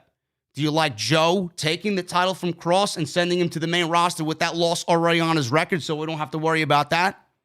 Or do you like Joe stripping the title of Kross from Kross, sending him to the main roster undefeated, and let Bruce Pritchard and Vince McMahon bury him how they see fit? And if that's the case, what do we do with the NXT title? Who competes for it? When does it happen? there's a lot of things going into next week's show that I'm very curious about. And it all surrounds Samoa Joe and Karrion Kross. But I do think the one thing that remains is the fact that I do think Samoa Joe being in this role as a potential opponent for Karrion Kross is very lazy. I do think it exposes NXT for not really building up legitimate challengers for Karrion Kross, and they put so much stock into Karrion Kross that they almost forgot to build anybody up to a point where when that time came, they had nobody left. They had nobody legitimate to take the title off of Kross, and they did it to themselves because they put so many of their eggs in that Karrion Kross basket. I don't know, man. It's all over the place. A lot of different ways they can go. I'm not sure if one of those options stands out as the best option, but hopefully they do make somewhat of a right decision going into next week's show and going into TakeOver.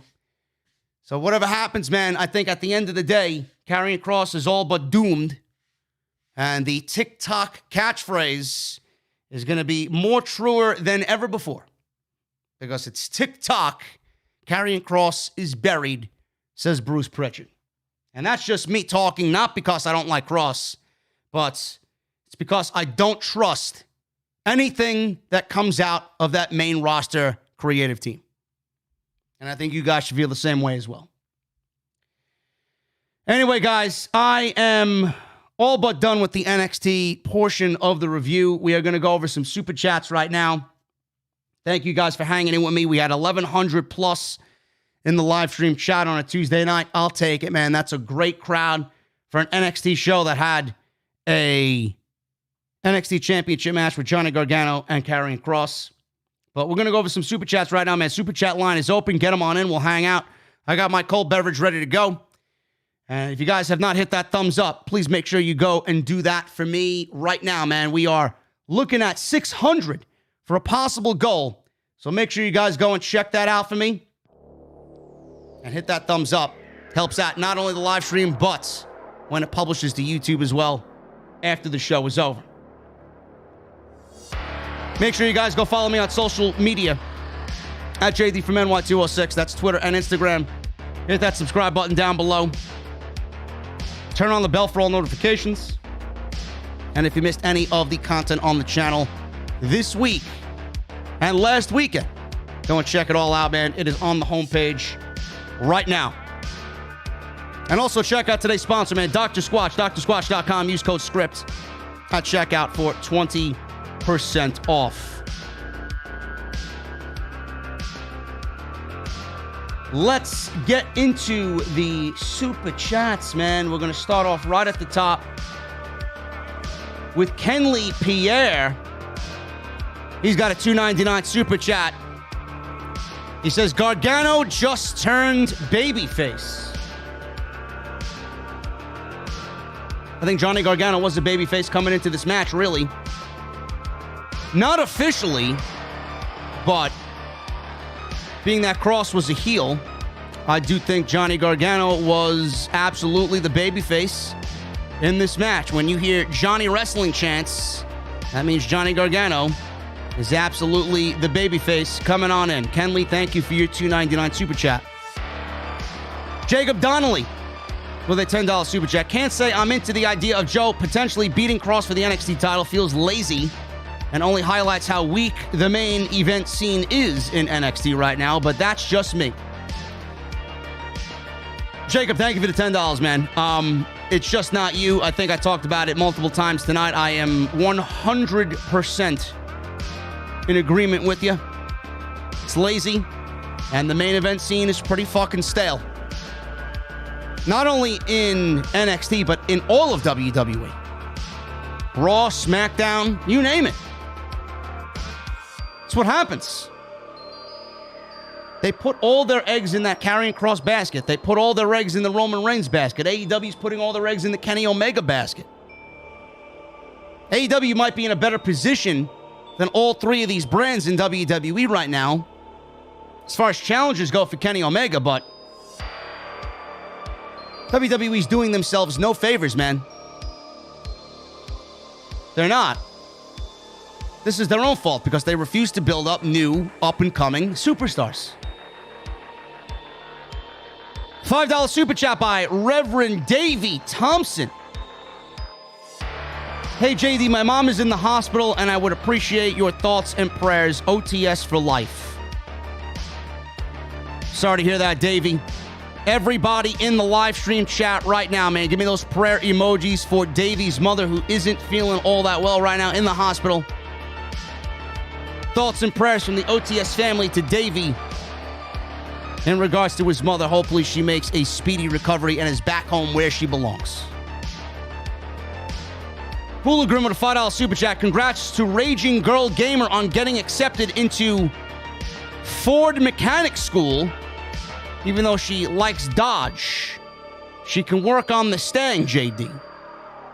Hashtag OTS for life.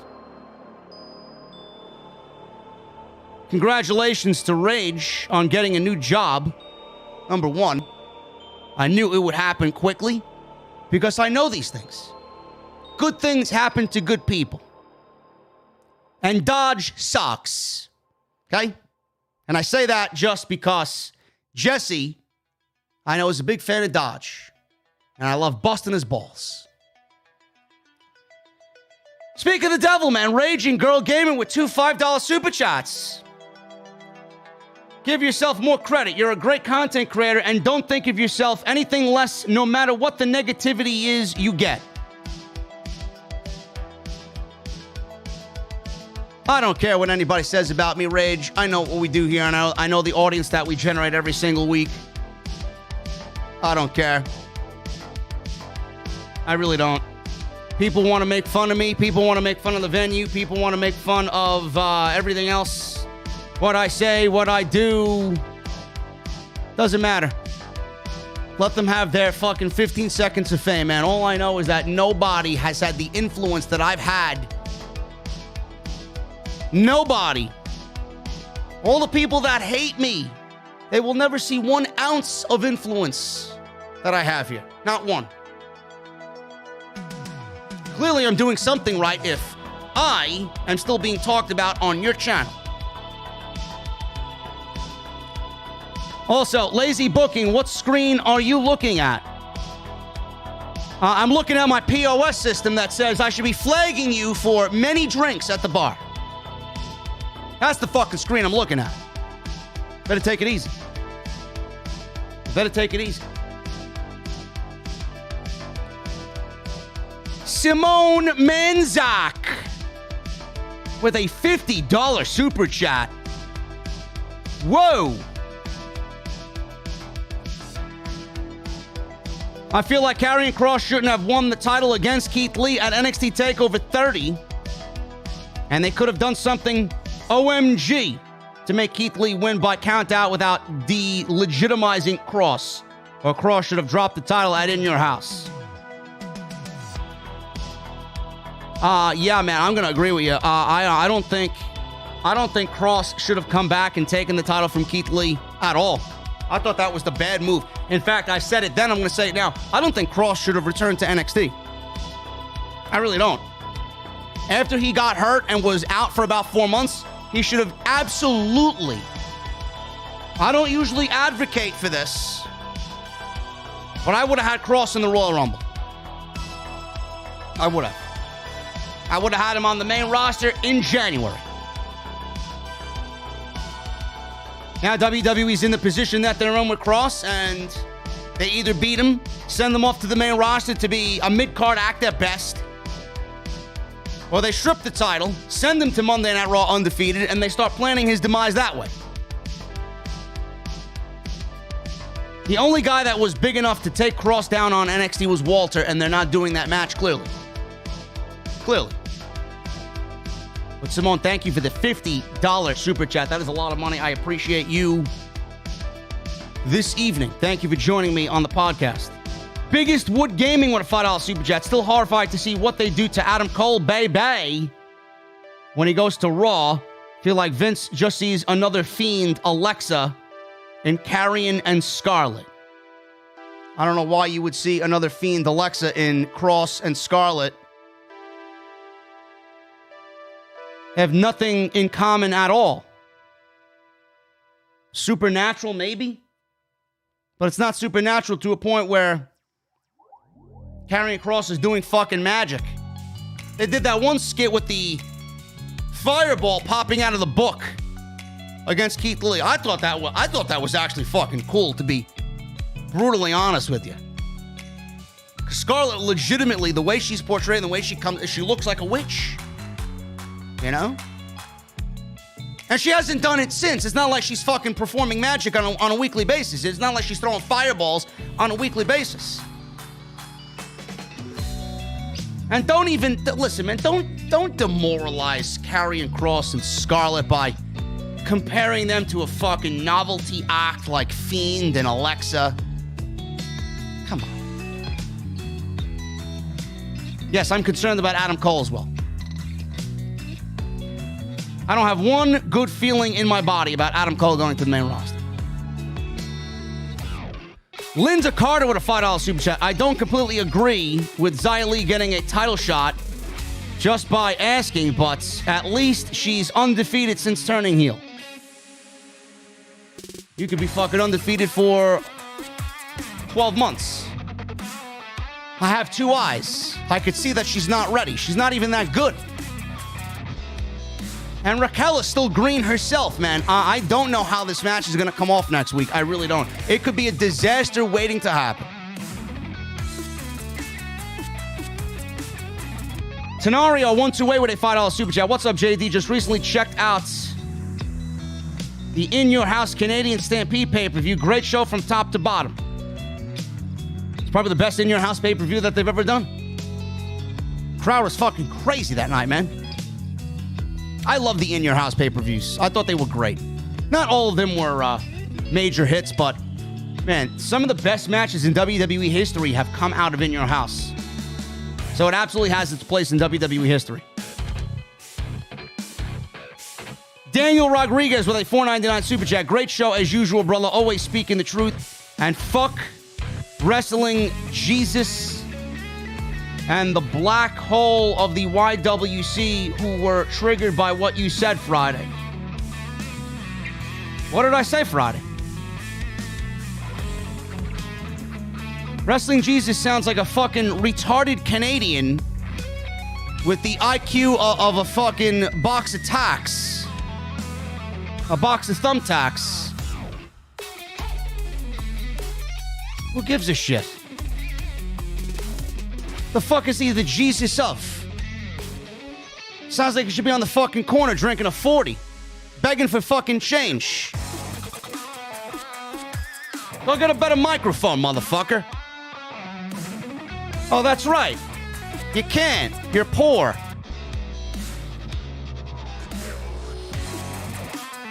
It's amazing how I continue to upgrade everything here, man, and there are discussions happening about upgrading the brand even further.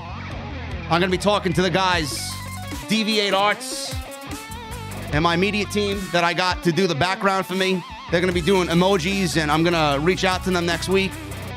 Super chat emojis, everything, man. Banners, badges. I mean, if it was so easy, why don't you go and do it yourself? You got there's a market for two different spectrums of the IWC, man. There is people like to see the show get better, and people can't stand the fact that I'm always right.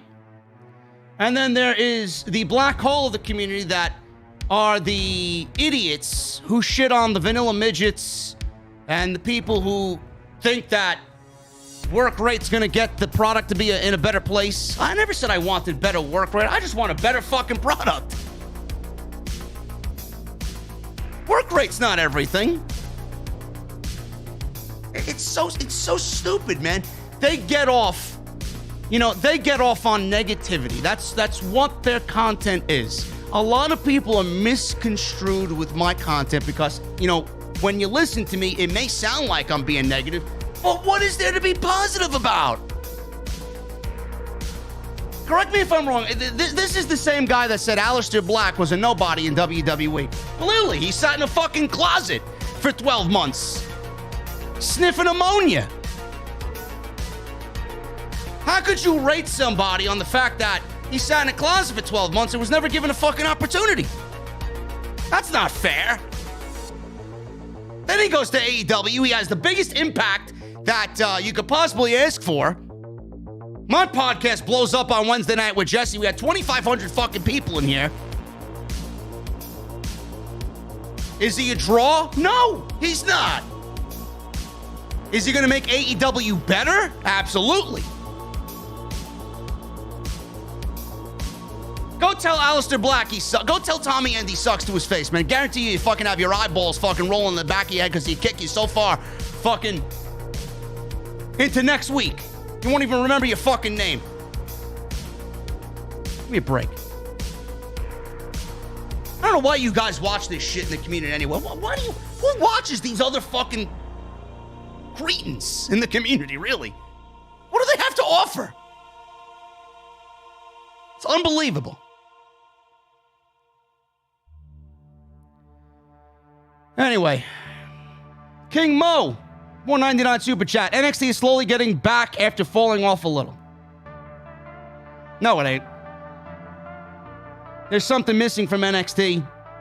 It's very apparent every time you watch it.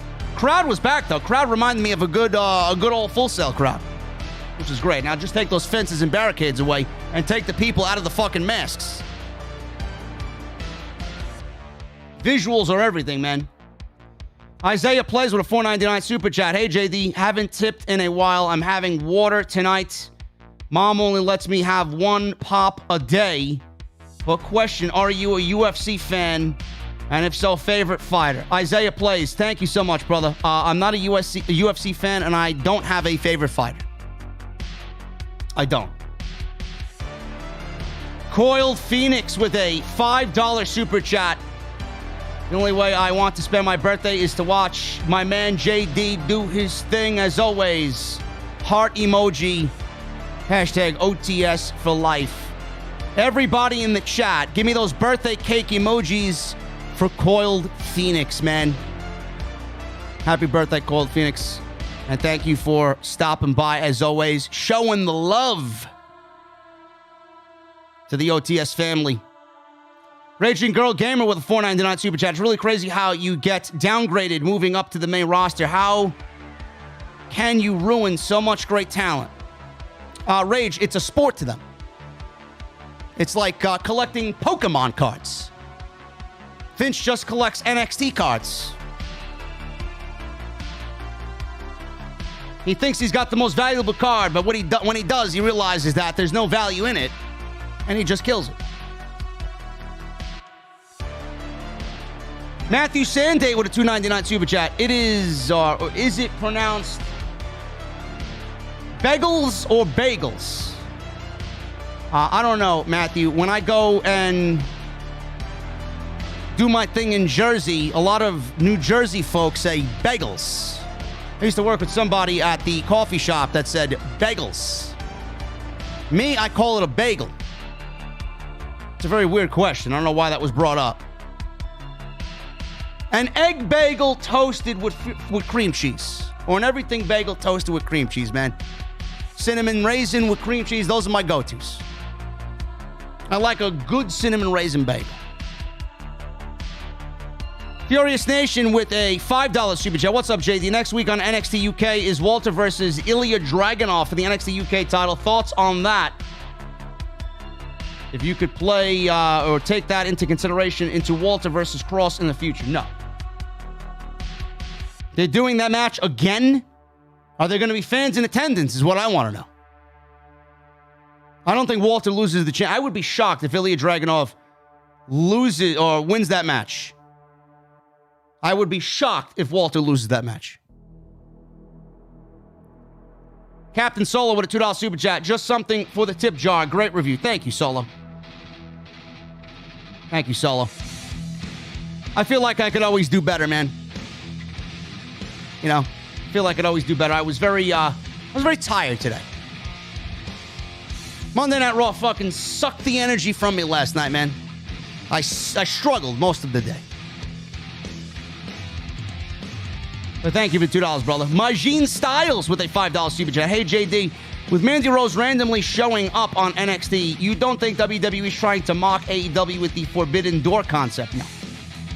You guys look way too much into it, man. You look too much into it.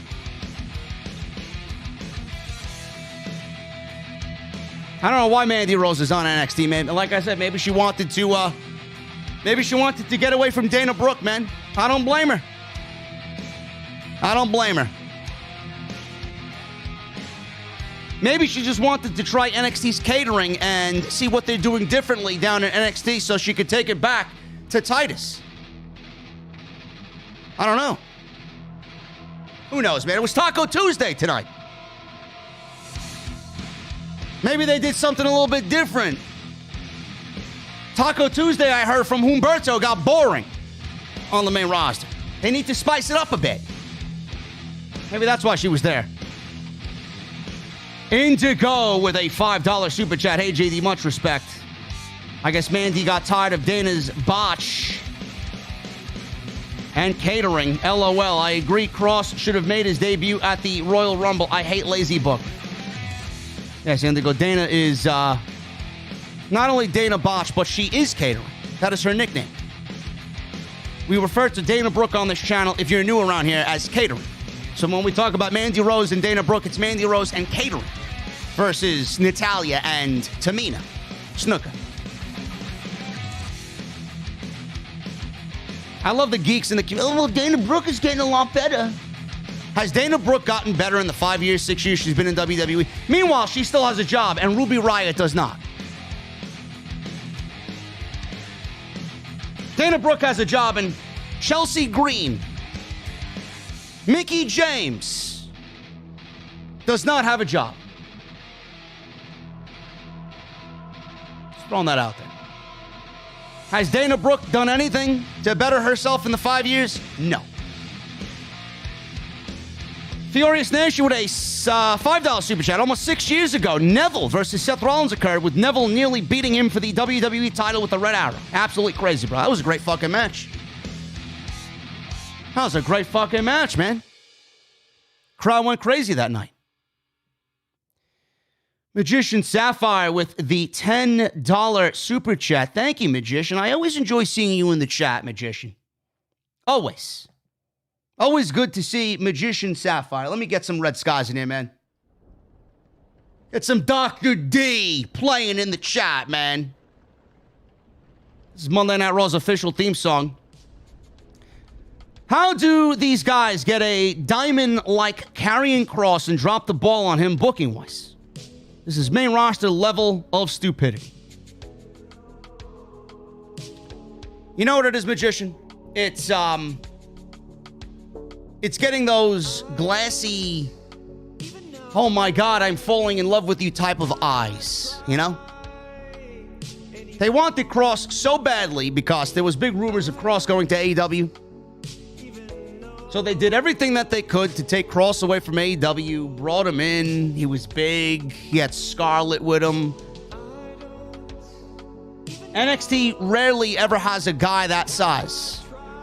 And they pushed him too hard, too fast, and wanted to give him the world right out of the gate. And they did. And by doing so, they fucked it up. You know, guys like that don't come around a lot. They don't come around all that often. When you have a guy like that, this is why I've always stated Walter should never lose that title. Walter should hold that championship until there is a guy that goes to that brand and is legit enough that's going to be there to beat him. They don't have him.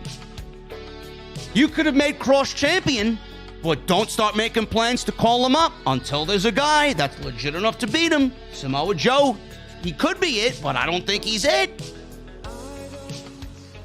It's lazy. You needed somebody that was there on that roster.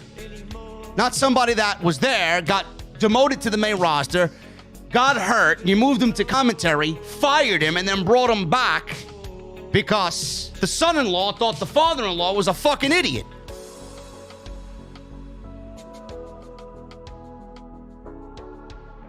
If you are bringing in somebody like Kross, you do not give him the championship until you have a solid plan in place to take that title off of him with somebody that is legitimate as he is. That's how they fucked it up.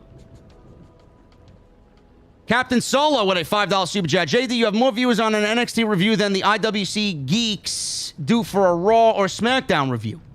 You are the GOAT. The haters are insignificant. I don't know who reviews what. Solo. I don't watch anybody. The only one that I watch, I'll tune into Don Tony. I'll usually put him on when I'm in bed because he's always still live after I'm done, which is great. He's got a great mind. He knows his shit. He's been doing this fucking probably triple as long as I've been doing it. I'll listen to Solomonster. Solomonster's my boy. That's about it. I don't listen to these other fucking people. Everybody's either a fucking cocksucker or a shill or just, they paint a pretty picture and then they are afraid to talk about any negative aspects of the show. Because, you know, oh my God. Hey man, we know people in the company. We can't say anything bad about their show.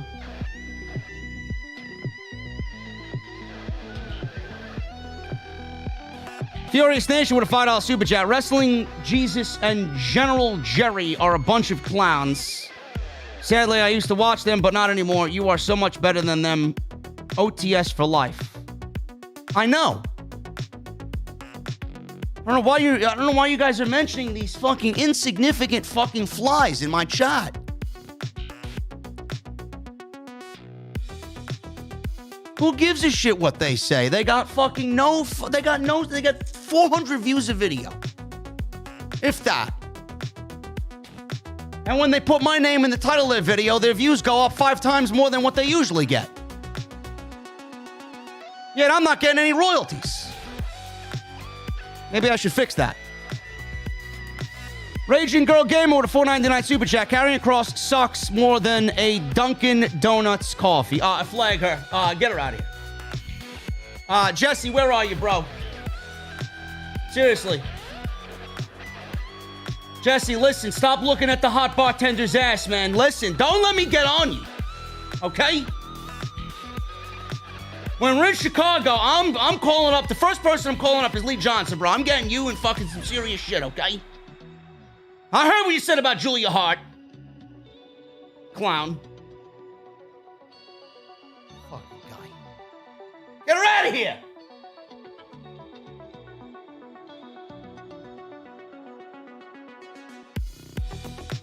The NYC Demon Diva, Issa's in the chat. There's another person you guys should go out and listen to, man. Go follow Issa. She's always entertaining, man. $4.99 super chat by Issa. Thank you, Issa. Tonight's episode of NXT felt so random. Just showing some love from the big dog and I. Roman. I got to meet Roman one of these days. Issa, is Roman coming to Chicago with you? I hope so. I hope so. Let me know. Maybe he doesn't like planes. I know I don't.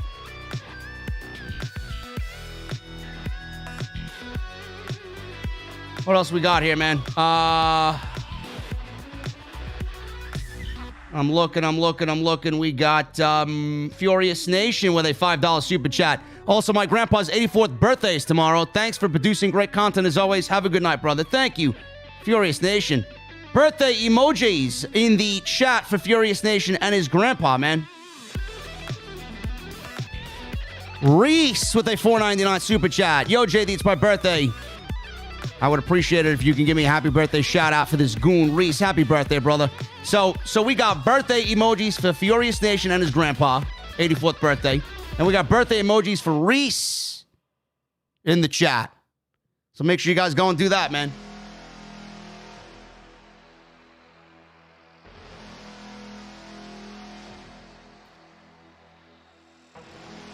Munchie Time with a $4.99 super chat. Leaving support for the best in the IWC. Cheers, everyone in the OTS family. Thank you, Munchie Time. As always, man.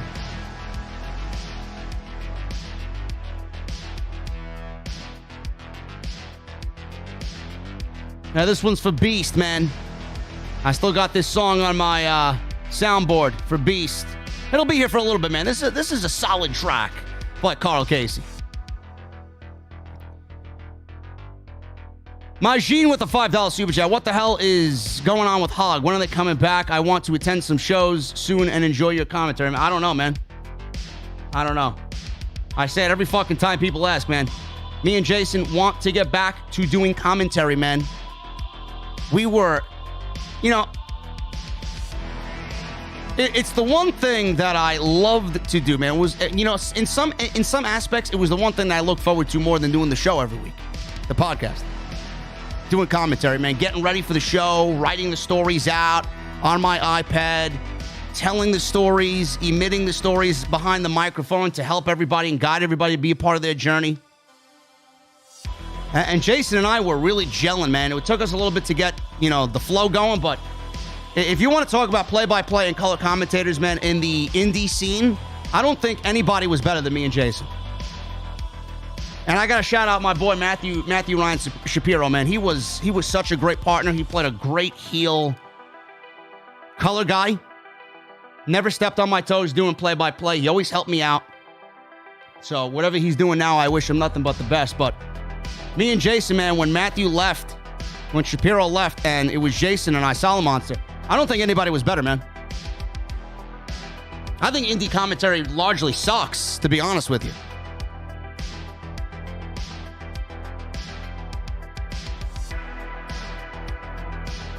So I don't know, man. I wish I had a better answer for you, but I don't know.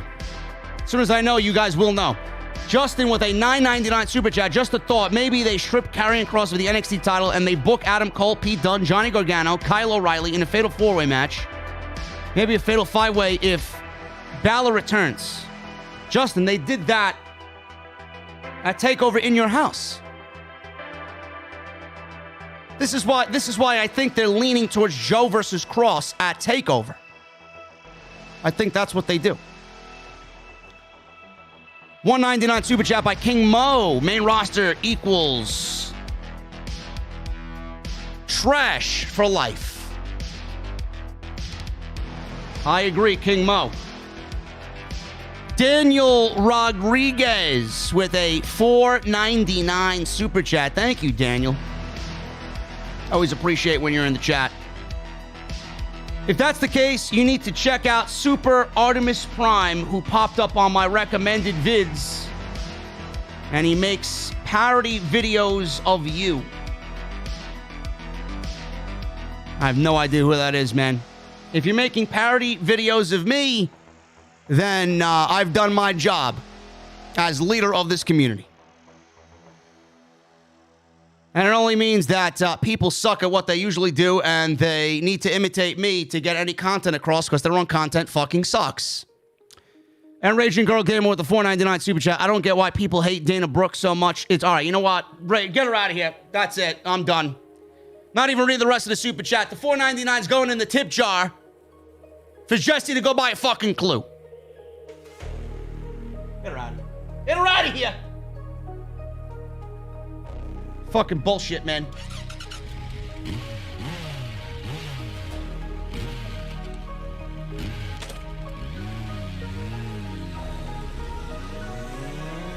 Anyway, guys, I appreciate you hanging out.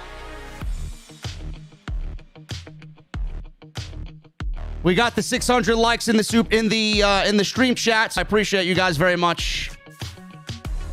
Thank you guys for all the super chats. I love when you guys just want to hang out at the end of the show and just chill out after a decent review. Jessie, they're not doing a fucking King of the Ring tournament for the NXT title, okay? There's a tournament going on already. Otherwise, I'd be in agreement with you. Yes. Anyway, guys, speaking of Jessie, I will be live with him tomorrow night for AEW Dynamite. Big show tomorrow night. Fyter Fest, night 1. If you guys enjoyed the show, man, please hit that thumbs up. Rage with another $4.99 super chat. On a serious note, I appreciate everyone in this community. I love you all, seriously. And we love you, Rage. Continue to celebrate, Rage. You got that new job and you're going to kick ass. Follow me on social media, guys, at JDfromNY206. That's Twitter and Instagram. Go check out all the other videos that you might have missed. They're on the homepage right now.